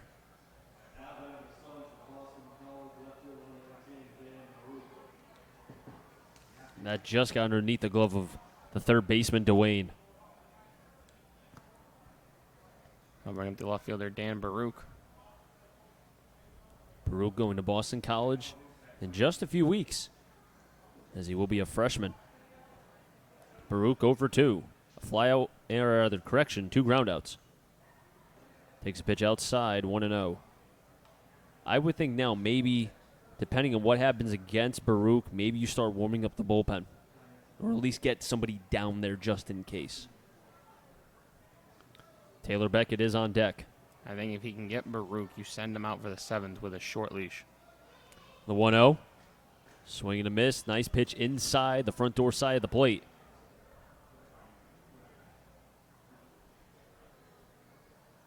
So Bogley will not have a shutout here, but you know what? He's trying to get his second win. And he's fighting against a very good Suns team. Has 2 outs here in the top of the 6th. Maves trying to draw the throw. 1-1. 1-2. And the way he's able, I don't know exactly what that pitch is. This is the first time we're seeing Bogley. But his ability to be able to spin, you know, a team that loves high spin rate. You talk about the Houston Astros. They just got Zach Greinke. It looks like Bogley has a high spin rate on his pitches. 1-2, runner stays. Towards left, coming in, and a nice little slide from Christian Beal. The Suns do get 1, but Bogley leaves the mound with the lead. It's 5-1 Blues.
Pitching change for the Suns as Michael Portela is going to be on the bump for the Suns. Kelvin Sosa's day is done. 5 innings pitched, 5 runs, 3 of them earned. 4 hits, 4 Ks, 3 walks. He is in line for the loss here. The Suns did get a run in their last half of the inning. That came off the bat of Matt Malcolm. Scoring was Jackson Peterson. It's 5-1 Blues. New wing for the Pittsfield Suns is Michael Portela. A 5'6" right-hander, goes to Norfolk State University. He'll be a junior. This is his 13th appearance this season, pitching to a 4.85 ERA. He's 0-2 in 29 2/3 innings, has 33 Ks and just 11 walks. So good command, just quality strikes is the issue. First pitch outside, 1-0 on Maves. Maves, Diamond, and Bass made them get on Reiner. We have seen Portela here at Muzzy Field back on July 6th. That was a home run derby game. Pitch inside, 1-1. He went an inning and 2/3 with a strikeout in that one. 5-4-1 for the Blues, 1-7-2 for the Suns. The 1-1. Over to short. Fields on to first. Nice stretch play from Valenti, 1 down.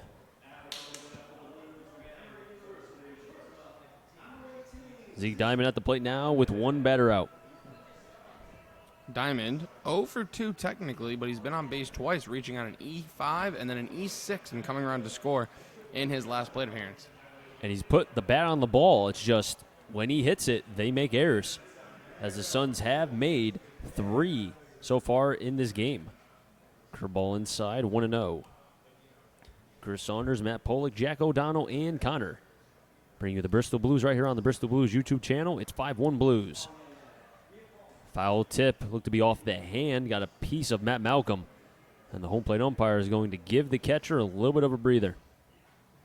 And that's why as a catcher, when I caught, I always kept my throwing hand, especially without runners on base, tucked either behind my back or behind my right leg to avoid being hit by a foul tip on my hand or fingers, because that is not a good feeling. Have you noticed more catchers in the Major League Baseball are doing what you just said, except the opposite?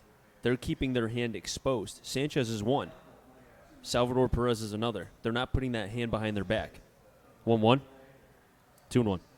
Well, especially with runners on base, I guess they value that, extra. I'm sure it's only a half a second to throw. 2-2, fouled off by Diamond to the right side.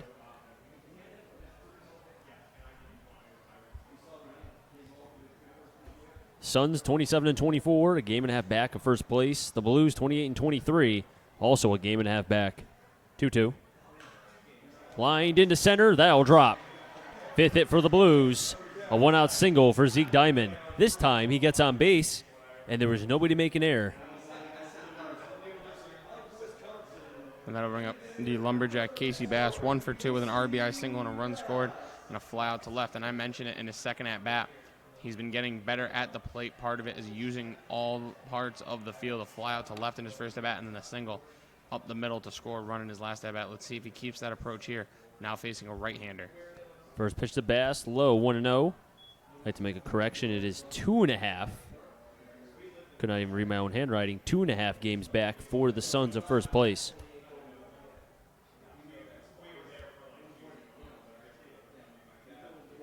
Zeke Diamond at first. Bass takes the strike from Portela, 1-1. Just a couple score updates. 4-4. Nashua's tied the game against North Shore. And then it's all Worcester. They lead 6-0 over Westfield. 1-1. Foul back. 1-2. And that's a big game. More so the Nashua game, because if Nashua defeats North Shore and the Blues hold on, they'll only be a half a game out, and it improves their seeding to be able to stay amongst the top 3. And it gets them closer to North Shore, who they play on Sunday, the final day of the season. 1-2, Diamond's going, pitches outside, throw to second. In time for the out. Diamond gunned down. Blues 34th caught stealing of the season. And with 2 outs, it'll be a 2-2 count. 2 balls, 2 strikes, 2 outs on the Lumberjack, Casey Bass. Good throw from Matt Malcolm behind the plate. I don't hate that idea, trying to go there. I don't either. 2-2. Swing and a miss, but Malcolm couldn't hold on to it. So the Lumberjack stays alive. That must have been a foul tip with 2 strikes. And he's looking right at his glove, too. So I always wondered if catchers get more mad at that or not being able to block a pitch that they should have blocked.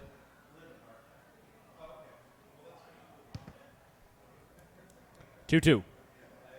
3-2. And a little NFL news. The first touchdown of the season has been scored in the Hall of Fame game. Who was it? The Broncos running back.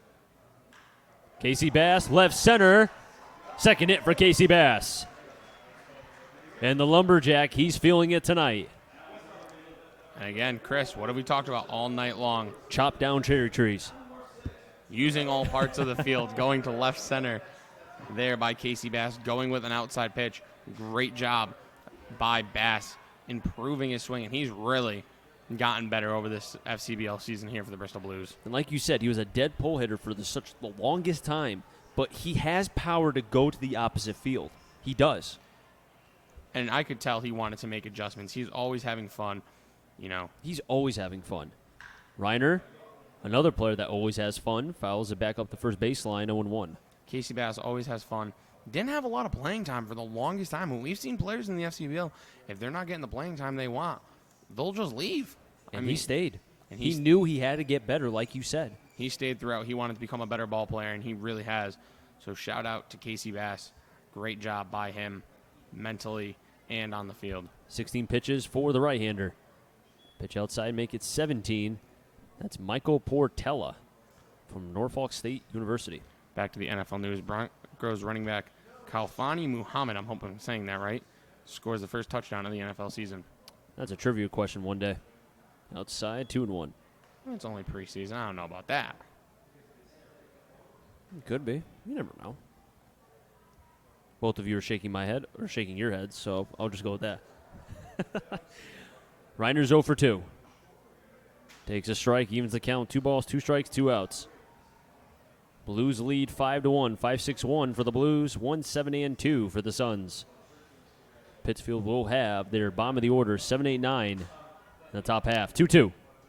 Reiner, well, let's see, did he go? Yes, he did. Portella gets Reiner on the K.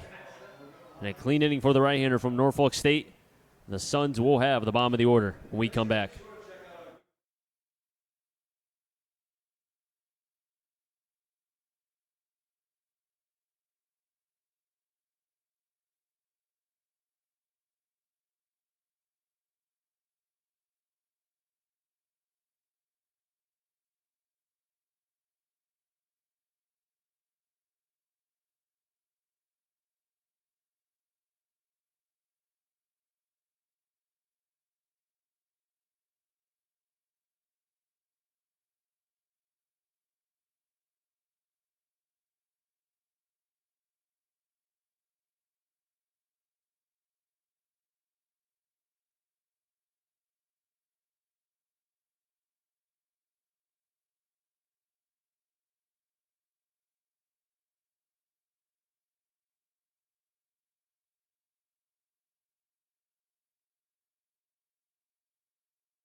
Back for the 7th inning here at Muzzy Field. Shane Bogley back out for his 7th inning of work. 5-6-1, leading 1-7-2. First pitch in there for a strike on the number 7 hitter, Taylor Beckett, the third baseman. He is 0 for 2 with a double and a pop out to the catcher, Will Reiner. Hesitation from Bogley. Delivers the 0-1, missing low, 1-1 now. And I'm surprised a little bit that more pitchers do not do that. In a day and age where everything is velocity, you want to mess up the timing, this is a perfect example to do it. 1-1 pitch right back up the middle. Bogley has to get out of the way, and he looks at Reiner saying, wow, that was close. Is it? Bullet into center field. Almost got Bogley, thankfully, getting out of the way of that one. Beckett, his second hit of the night, as Bogley just getting out of the way of that one. And with nobody out, Faircloth at the plate now, who was hit by a pitch and then reached on an error in the fifth.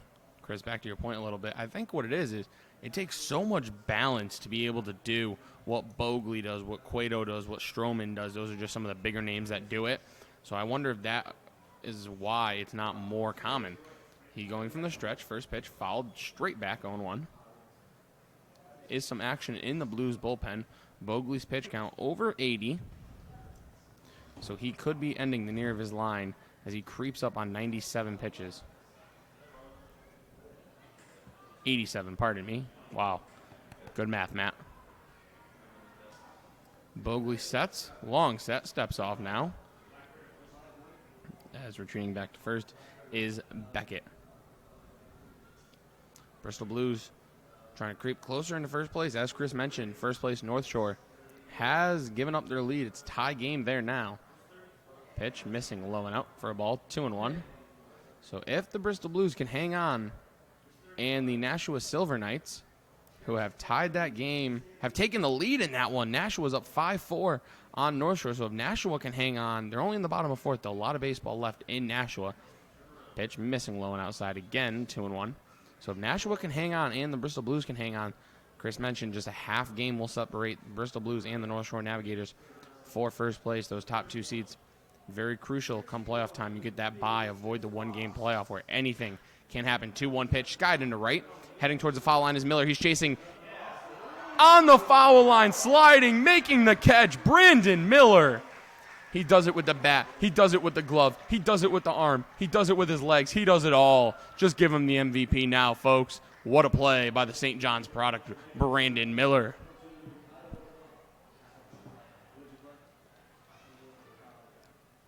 Wow. Brandon Miller. Have a day defensively, kid. So now the 9-hitter steps in, follows that straight bat. Kyle Cronk 0-for-2, fly out to Brandon Miller, and a strikeout against Bogley, who is now into the 90s with his pitch count, but still looks good here in the 7th. MVP. MVP. Wish we had a vote. Bogley over to first, hard throw. Getting back is Beckett. No, I did find out that it's Spencer Fox warming up in the bullpen for the Blues. He was the closer after Noack went down. It's since become a closer by committee kind of thing. That pitch fouled off Chris. I know you were doing that research on the bullpen. I don't know if you heard me say Nashua has gone up on North Shore. They have a 5-4 lead. What inning? Bottom four. A lot of baseball left. That game's going to be up and down, I can guarantee you, the rest of the way. Bogley sets for the 0-2. Missing low. Good block by Will Reiner. The all-star snub. The wall of Reiner back there. I like that. Thank you. I just thought of it in my head. I said Reiner. Good job. That was a D1. I like that. Thank That you. was very nice. I said Reiner and China in my head. Kind of doesn't rhyme. Sounds like, you know. Bogley sets the 1-2.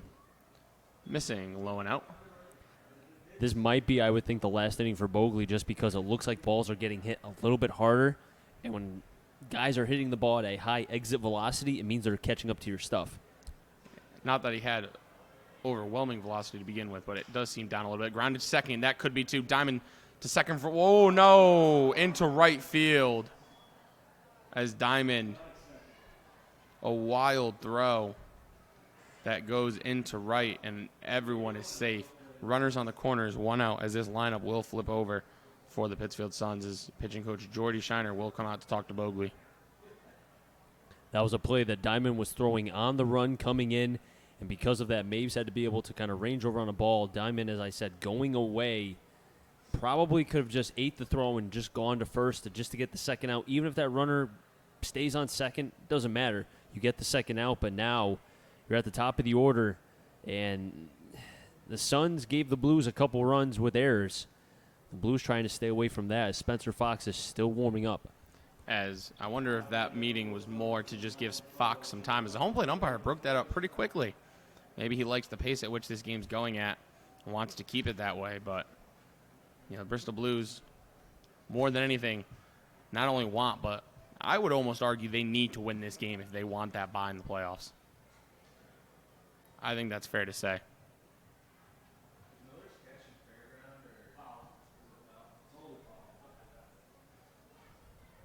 Bogley sets, delivers a first pitch strike to the Suns leadoff man, Troy Strack. He's 1 for 3, singled in the 5th, flew out to left in the 1st and center in the 3rd.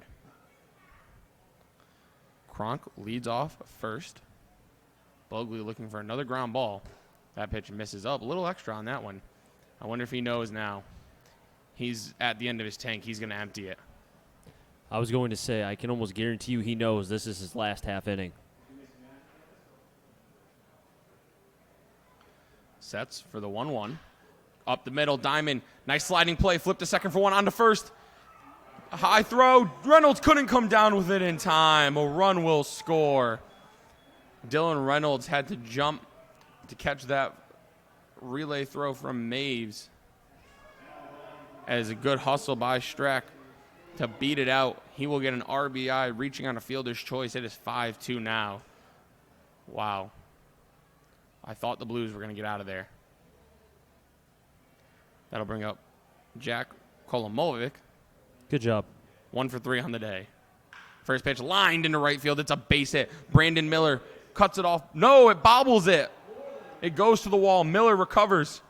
Throwing it in. Runner will come around to score the relay to third. Not in time. Kolomovic safe at third base. And I got to imagine they don't give him a clean triple on that. I mean, Miller did bobble it. Wow, they're going to give him a single and a 2-base error on Brandon Miller. Nonetheless, it is 5-3. Manager Ronnie Palmer comes out. Hand goes up. That'll be the end of the line for Bogley. We'll take a break here at Muzzy. Pitching change for the Blues.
Pitching change here at Muzzy Field. Spencer Fox will be the new wing for the Bristol Blues. Bogley's day is done. 6 2/3, 9 hits, 3 runs, 1 earned. That could change. The runner on third base is his responsibility. No walks, 4 strikeouts.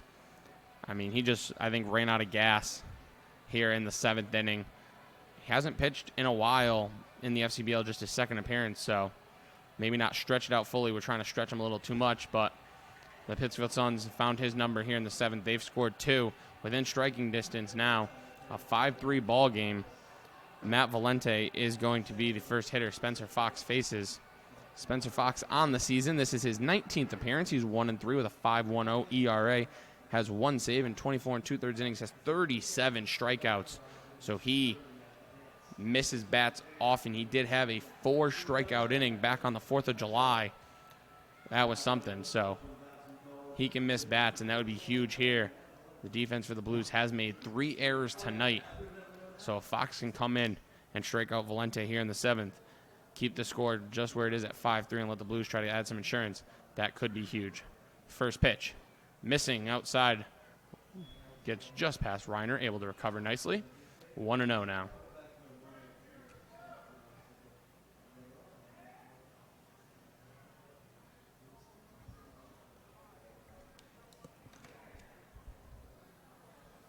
Spencer Fox sets, deals the 1-0. In there for a called strike. 1-1. Nice pitch from Fox. Good spot.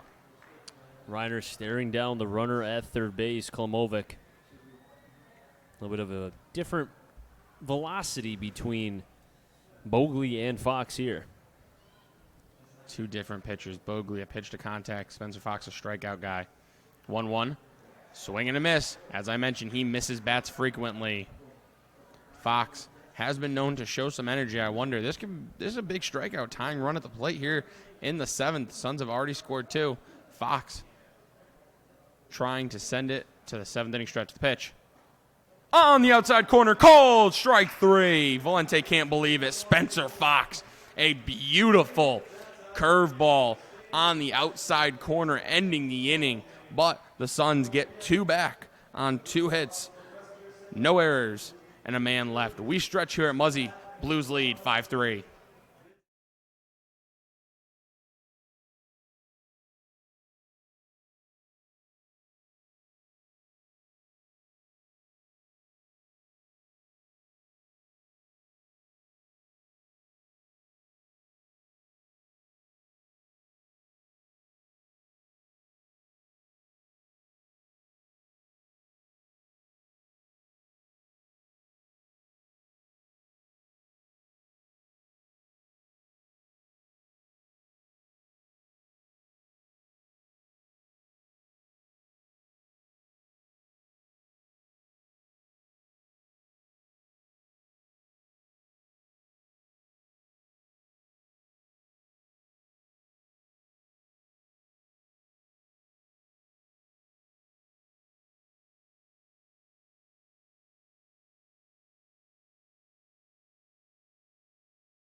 Back from historic Muzzy Field.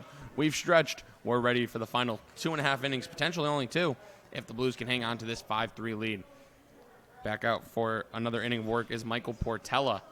First pitch he deals to Austin White, shows bunt, pulls back, takes inside, 1-0. White, Beal, Miller here in the 7th. Any of them reach, we'll get Dylan Reynolds. So you want to get one of those runs back, if not both. If you're the Bristol Blues, good spot if you line up to do it at the top. 1-0 pitch to Austin White. Takes for a ball. 2-0. Today, Austin White walked in the first, came around to score, walked in the second. He did hit into a double play in the 4th. 2-0, now 3-0. Austin White does not chase pitches outside of the strike zone. Don't think he's chased all year. 3-0. And just keep raising that on-base percentage. Mr. White, take your base. 3rd walk of the night for the Blues center fielder from URI. Blues need to at least get back that 1 run that they gave, well, 2 runs they gave up, but they could try to at least get 1 here. Give Spencer Fox a little bit more room. They've left a couple runners on. They left one in the first, two in the second, one in the sixth. Now, they've had a couple, double plays in there, too. Have to avoid those double plays. Those are half-inning killers for your offense. First pitch to Christian Beal on the outside corner for a strike. 0-1. Austin White on first base. Does have 25 stolen bases, second in the FCBL, only trailing his teammate Brandon Miller. So I wonder if he'll try to swipe second here and get himself into scoring position in the seventh. Portela sets and deals to Beal. Grounded to third. Could be two. He bobbles it. Doesn't go to second. Goes to first. Not in time. Christian Beal beats it out. A little bobble by Beckett at third base. What could have been a double play turns into no outs, and the Blues are in business. 2 on, nobody out here in the seventh. Can't teach speed. You can't teach speed. And look who's up. The MVP candidate, Brandon Miller. A rough day at the plate, 0 for 3 with a couple of Ks. But as we've said, you can get him once. Now, right now it's been a couple times. But you can't get him the entire night. Eventually, he will connect on one. It's not easy to keep Miller contained. Suns have done that so far. First pitch, outside corner, called for a strike, 0-1. And I think it's more so, a pitching change was probably better. Sosa, left on left. Miller looked a little bit, and he's hit lefties well up until the All-Star break, well above 400. But you know what? He had a bad day against Sosa. Let's see what he can do here. 0-1, questionable, into left field for a base hit. Ronnie Palmer holds White at third base. Good decision, pretty good throw, and the bases are loaded. Nobody out. Brandon Miller, a base hit into left, and that'll bring up Dylan Reynolds with the bases full of Blues. What did we say? All he needed was to be able to have a pitching change. Sometimes when you're struggling, you want to see a different arm. You want to see somebody. You could see Nolan Ryan, you'll be happy. It's just somebody different. Right there, Miller went to the opposite field. He went oppo, 2 left. Bases loaded, nobody out. Didn't try to do too much. Dylan Reynolds, first pitch, takes it for a strike, 0-1. Dylan Reynolds, another hitter that uses line to line. He'll go with the pitch. Smart hitter at the plate here. Knows he has to put the ball in play. Doesn't strike out much, so he's the guy you want up with the bases juiced. 0-1 pitch, taken low and in. Good block by Malcolm behind the dish. 1-1 now. Infield is in for the Pittsfield Suns. Good time for the Blues. Make up for some of the runs they gave up in the last 2 innings. This could be the inning that very well can determine who wins and who loses right here. They could break this open pitch. A slow roller to third. Fielded, coming home with it. They get the force at home. Kept his foot on the plate is Malcolm. Austin White, nothing you could do there as Reynolds disappointed with himself at first. Weird contact. Good play by Beckett at third. As the bases remain loaded, though, they do get a big out at home, and Buddy Dwayne stepping in. Dwayne ground out to a double play back in the 5th. Blues have ground out into 2 double plays, 52nd and 53rd of the season. Runners on third, second, and first. Beal on second, or rather, Beal on third, Miller on second, Reynolds on at first. First pitch to Dwayne, taken for a ball low, 1-0. Infield backs up, looking for the double play. If the Suns were to get out of this, you're talking about momentum shifters right here. Right now, the Suns could be pointing their way in the last half. Pitch from Portela. Good block by Malcolm, 2-0. Buddy Dwayne rocking the 2 different colored socks. 1 blue for the Blues, 1 pink for Paint the Park Pink Night. Say that 10 times fast here at Muzzy Field tonight. Paint the Park Pink Night. Paint the Park Pink Night. It's like pumpernickel. Yeah, I don't even want to try it. No, don't. The 2-0 to Dwayne. On the outside corner for a strike, 2-1. Looks like Malcolm kind of pulled that pitch back inside. Borderline nonetheless, but home plate umpire has been consistent tonight. 5-8-3 for now, leading 3-9-2. The pitch to Dwayne. Skied into right. Faircloth makes the catch. Runner is tagging. The throw home is not cut off. The runner will score. That is Christian Beal crossing the plate. Both runners on the bases, both Reynolds and Miller tagged to second and third respectively. Buddy Dwayne getting the job done. The Blues get 1 back. It's 6-3 Bristol. 2 RBIs for Buddy Dwayne, his 21st of the season now. Had 1 in the first inning, now has 1 here in the 7th. And that is a big run here in the half because they gave up 2 in the last half. So you kind of get 1 half back. Half and half. They get 50% of what they gave back in the last half inning. And every insurance run counts. Exactly. In a game as big as this against the Pittsfield Suns. First pitch, Kyle Maves. He cuts. and sounded like he broke something. And it came through the net. No, it looks like it just hit the metal fence behind home. It sounded like it broke something. It must have just hit the metal back there. Interesting. We've already broken one light here at Muzzy this year. The 0-1. Outside corner called to strike, as it seems like this umpire strike zone getting a little wider as we get later into this one.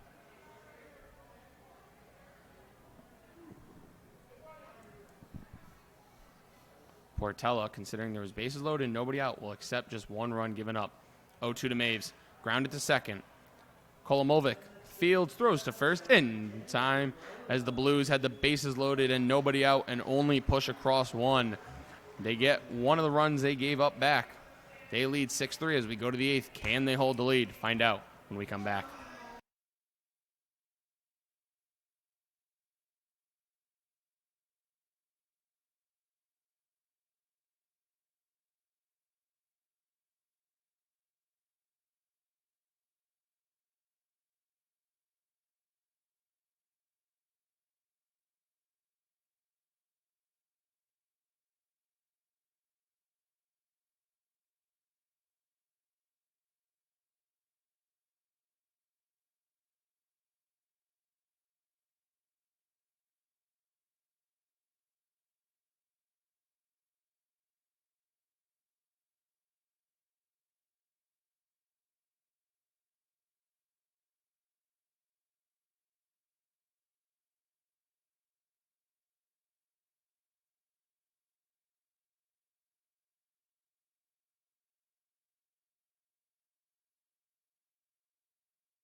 Top of the eighth, Blues do get one run back after giving up two in the seventh, the top of the seventh. And Spencer Fox still on the bump, who was able to strike out Valenti to end the seventh. He'll be facing 4-5-6, Peterson, Malcolm, and what could be the third batter, Baruch. Peterson does have a hit. Couple hits, actually. First pitch. Outside for a ball, 1-0. Peterson 2 for 3 with a run scored, also a struck out so far in this game. Swings at the first pitch, lacing towards left. Austin White going in. It's going to get away. All the way to the warning track. Reiner is screaming 3. And Peterson will stay on at second. His third hit tonight. Man, what a player. Jackson Peterson can really hit into the gaps.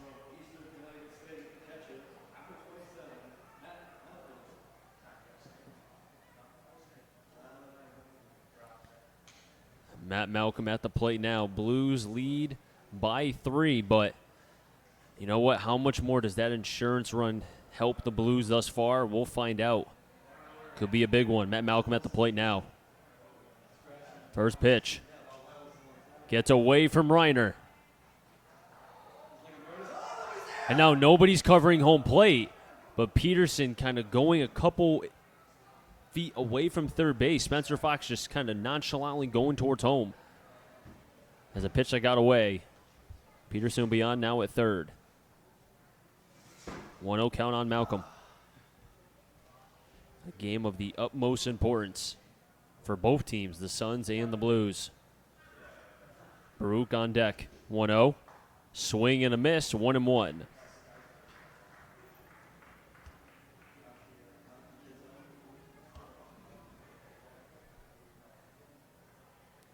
Becker on double deck.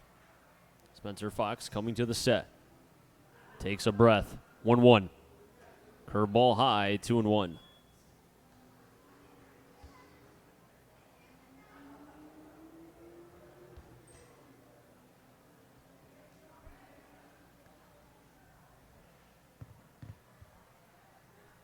The 2-1.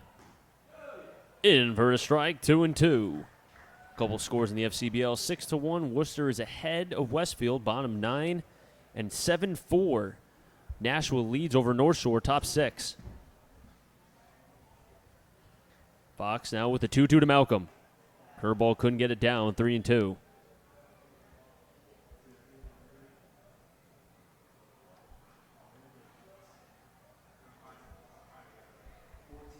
Fox looking for his second K.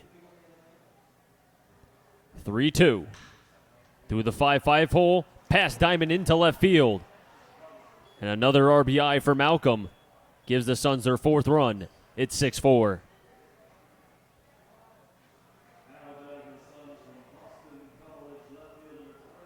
And that insurance run is even more important now for the Blues, as the lead is back down to only 2 with Baruch at the plate.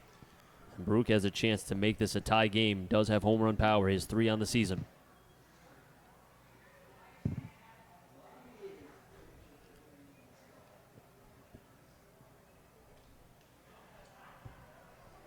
First pitch is high, 1-0. Taylor Becker is on deck. Faircloth on double deck for the Suns. 27-24 the Suns. The Blues 28 and 23. 1-0, runner stays. Pitch is low, 2-0.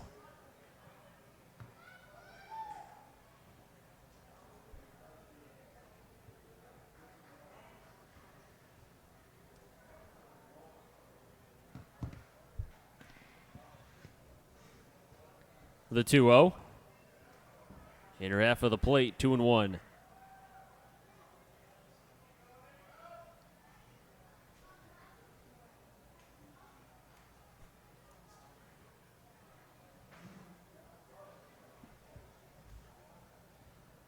The 2-1.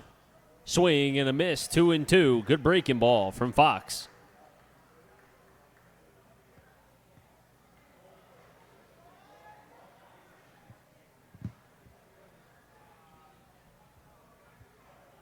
Fox working with Reiner. Fox stares down. 2-2. Swing and a miss. Baruch down on strikes, and he slams the bat. And now he's trying to break on his knee. Second time's a charm, and now he doesn't. That's what happens when you go 0 for 4. Anger gets taken out of the bat. It's not the bat's fault, my friend. Taylor Beckett at the plate now. That's impressive, though. He did it the second time. Be more impressive if you got a hit. Oh, but I'm just...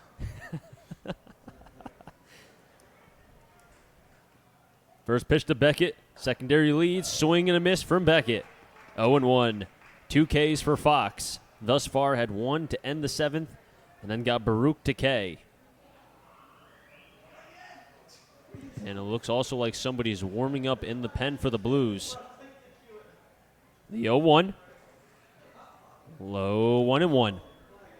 I don't know, maybe it's just me, Matt, but it doesn't look like Fox has that big fastball tonight. It's still there, but it looks like it's lacking a couple miles an hour, as now Will Reiner is going out to talk with Fox. This is Fox's first appearance. July 29, that's only 3 days ago. He did go 2 2/3 innings. A little bit longer than Fox is normally used to, so maybe that has something to do with the lesser velocity on his fastball today, coming off a longer outing. His last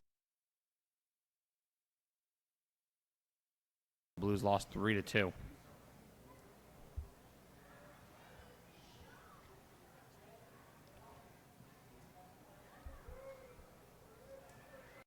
Comes still on at first, a 1-1 count coming to Taylor Beckett.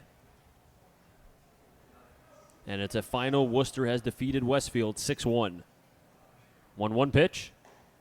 Breaking ball high, 2-1. Bullpen action still for the Blues. It is a right-hander. So now Worcester, 2 games back of first, half game back of Bristol. 2-1. Foul back. 2-2. But if Bristol hangs on, that will create another half game, and there'll be a full game up on the Bravehearts.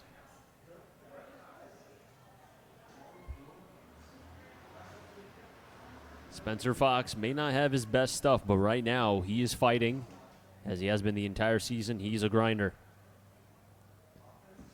Malcolm's going 2-2. Outside for a ball. Reiner's throw goes wide right. Aaron throw by Reiner.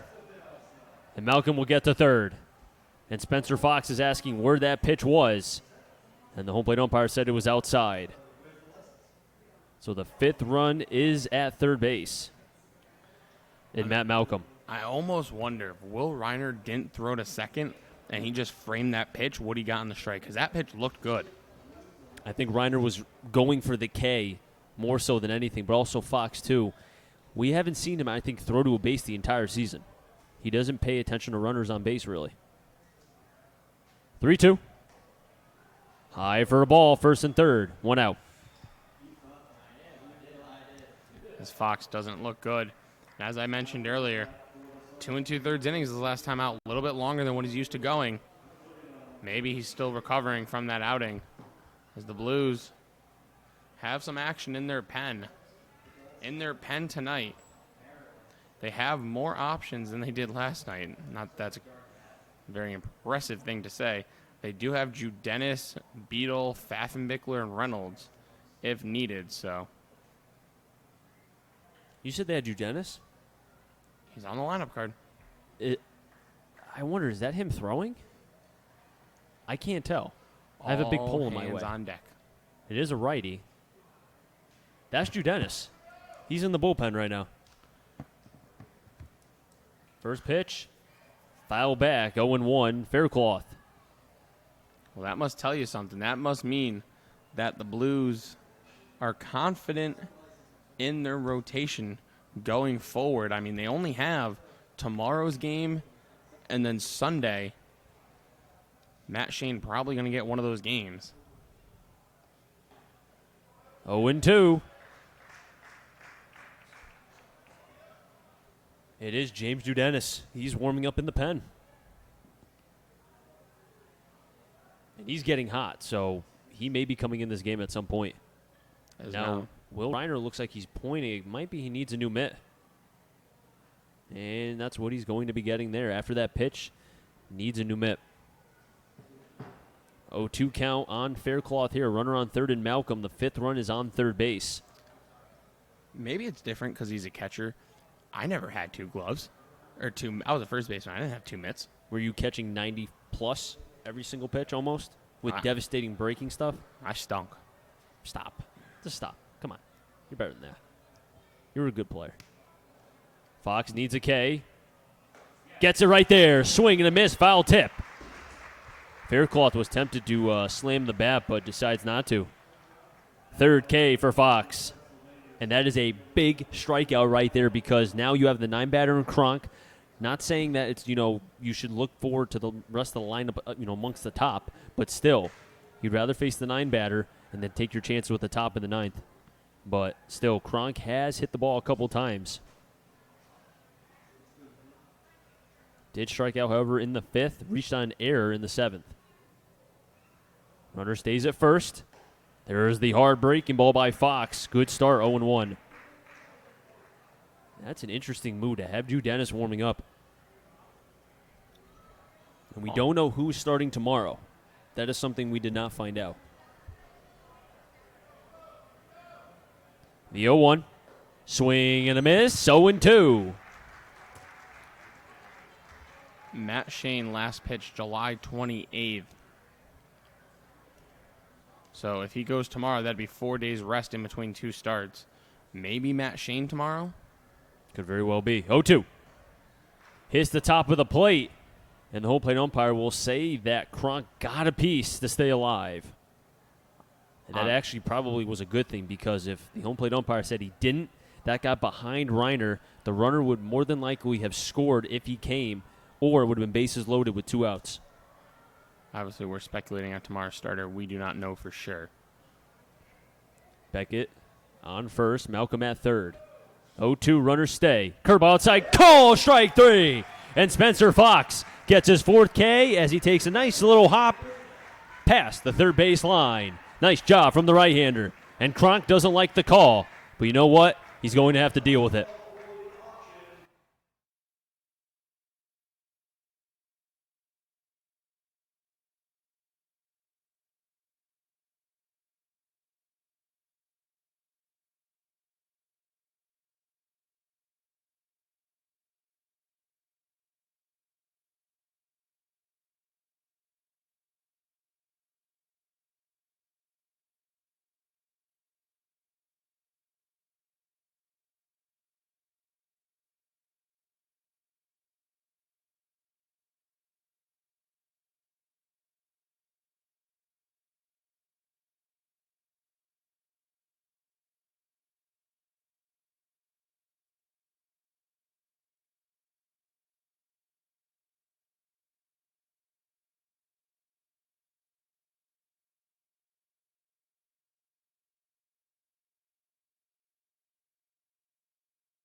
Bottom of the 8th. Diamond, Casey Bass, Will Reiner. If any of them get on, Austin White. First pitch to Diamond. Swing and a miss. Gets away from Malcolm behind the plate. 0-1. Michael Portella on for another inning of work here. 3rd inning here in the bottom of the 8th. Diamond so far does have a hit. Has reached twice on errors as well. Fouls it back. 0-2. Now, I don't know. I would think Fox would come back out for the 9th inning. Like, that's the question, though. How much extension do you want to give Fox? I think you have to see what the Blues do here in the bottom of the 8th. That's a very good point. 0-2. Towards right. Scoop. Fair play, and they get the out. Kolomovic with the play, 4-3. Because if you can get an insurance runner or two, you feel a lot more comfortable rolling Fox out on a leash for the 9th. But otherwise, you might have to go to the pen. I mean, Fox doesn't look like himself, Chris. I mean, the fastball seems a little low. And, you know, my only guess, 2 2/3 innings his last outing, maybe it's still recovery from that. It could very well be that. First pitch for a strike to Bass, 0-1. The Suns have scored in the 6th, the 7th, and the 8th. That's not a good trend, but you also have to say that Fox will be facing the top of the order. Whoever comes in will be facing the top of the order. Bass fouls it up the first baseline, 0-2. Reiner on deck. Bass has been using all field tonight, and it looked like he wants that pitch back. Judenis is still warming up, so I wonder if he's in there just in case. Now, we haven't seen Judenis come out of the bullpen, and we could see as Bass over the head of Portella, over to second. Komomovic can't make the play. Bass will be on first. And we'll see how they score that on Game Live. Should be an E4. That would give Pittsfield another error. They've been sloppy defensively, but so have the Blues, really. And they do give him an error. And we're going to get a pinch runner here. Bass was the DH, so it won't matter defensively, as that is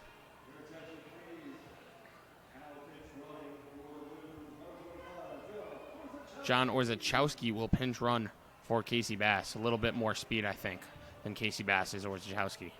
But Bass is a graceful runner. He does have pretty decent speed. We saw him steal early in the season. He technically stole home. Technically. Each team with 4 errors. Breaking ball on the outer half of the plate. 0-1 on Reiner, the catcher in the 9 spot. Sloppy defensive play on both sides. Each team with 4 errors. 11 hits for Pittsfield, 7 for the Blues. A game that could preview a playoff matchup. In the dirt, Orzechowski. And now he's caught in a pickle. Oh, boy. Couple throws, and there's the tag. And I can tell you right now, Ronnie Palmer is going to have a nice conversation with Orzechowski. Probably as soon as he gets back in the dugout. And kind of tough luck there. Pitch in the dirt, didn't read it well, got caught in no man's land. A throw to first, and he would have been out. Great job, though, by Malcolm. Because if he throws to first on that and anything happens, Orzechowski could be on second. So good job by Malcolm. You're taught to run it. That pitch, big healthy cut from Reiner. 1-2 now. You're taught to run at the runner with the ball. Malcolm did just that. Fundamental baseball by the Suns catcher. And the Suns on Game Live have 5 errors, not 4. They have 5 tonight. 1-2. Over to first. Valenti will field it. He'll tag, and that will retire the side in order. A 1-2-3 inning for Portella. Score that a 3 unassisted in the book. Portella pitched 3 innings, 3 hits. Did give up 1 run. That was unearned. 1 walk, 1 strikeout. And the top of the 9th, we'll find out who is going in. And it looks like James Judenis is coming in to close.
And we're back for the 9th. And, yep, that is James Judenis in to close for the Bristol Blues. Normally a starter, but all hands on deck when you need wins this late in the season. You only have 2 games left. So James Judenis is in to try to get the final 3 outs. They're the hardest ones to get against the Pittsfield Suns. Judenis has 9 games, all of them starts. 1-3 with an ERA north of 5, 44 1/3 innings, 33 strikeouts, just 14 walks. So command isn't really the problem. It's the quality of the strikes he's throwing for Judenis. Maybe for an inning, though. He's a big kid, 6'5", 220, goes to the University of Hartford from Wallingford, Connecticut, going into his junior year. He knows he only needs 3 outs. When you're closing versus when you're starting a game, he can empty the tank a little bit earlier here. Let's see what Judenis has out of the pen. And we've seen starters close before in the major leagues. Judenis fires in a strike, 0-1. Most famously, the not Yankee, Madison Bumgarner, closing in the World Series. A little different, but hey, you know what? Close enough. The 0-1. Swing and a miss, 0-2. James Judenis getting his first opportunity here in the 2019 season for the save. Mogley in line for the victory, if the Blues can finish it off. The 0-2. Towards right, coming in is Miller, still in. And the potential MVP of the FCBL makes the catch. 1 down. He should be the MVP. And I don't really think it's up for debate. Well, I know there's people, who may disagree. We know a couple people might think that Jackson Peterson could be, and you know what? They both have a case. I know Miller said that Peterson is somebody that he feels could be an MVP as well. He's told us that last night. Klomovic at the plate. Takes a pitch. Field umpire says he didn't go. 1-0. Miller, that is, did say he thinks his biggest competition is Sean Lawler of North Shore. But the one thing Miller has that Lawler doesn't is the stolen bases and the defense. Things that won't show up in a stat sheet necessarily. The 1-0. Swing and a miss, 1-1. But he made 1 error.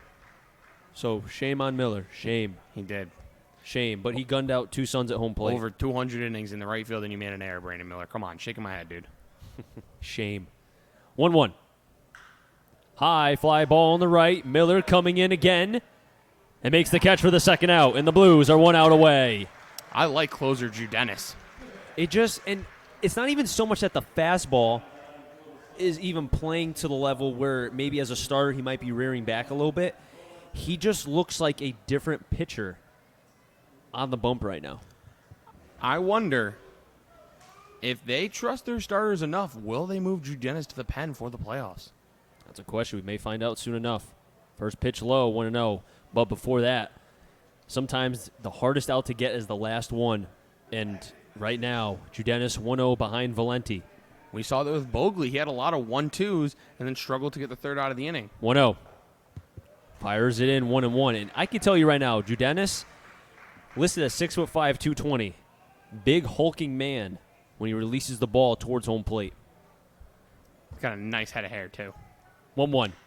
Towards right again. Miller going back at the track, and he can't get it. Hits off the wall. Valenti will be on at second, as Diamond will be the cutoff man. And the tying run comes up with Jackson Peterson.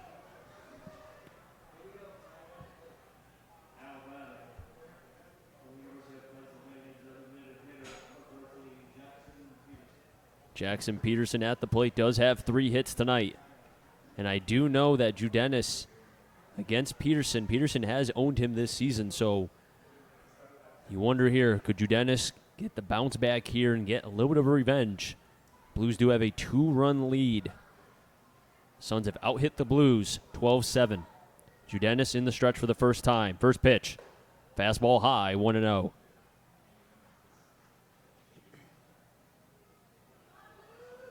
Suns need 2 to tie. The go-ahead run could be in Malcolm, depending on what happens here. 1-0. Low 2-0. And maybe in some fashion, this could be almost like a unintentional pitch around and taking your chances with Malcolm, who does have a couple hits and 2 RBIs.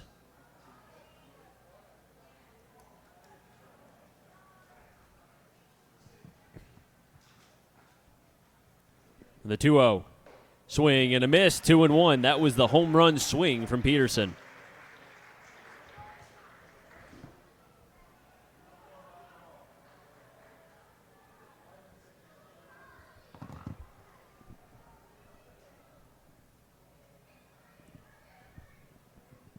The 2-1.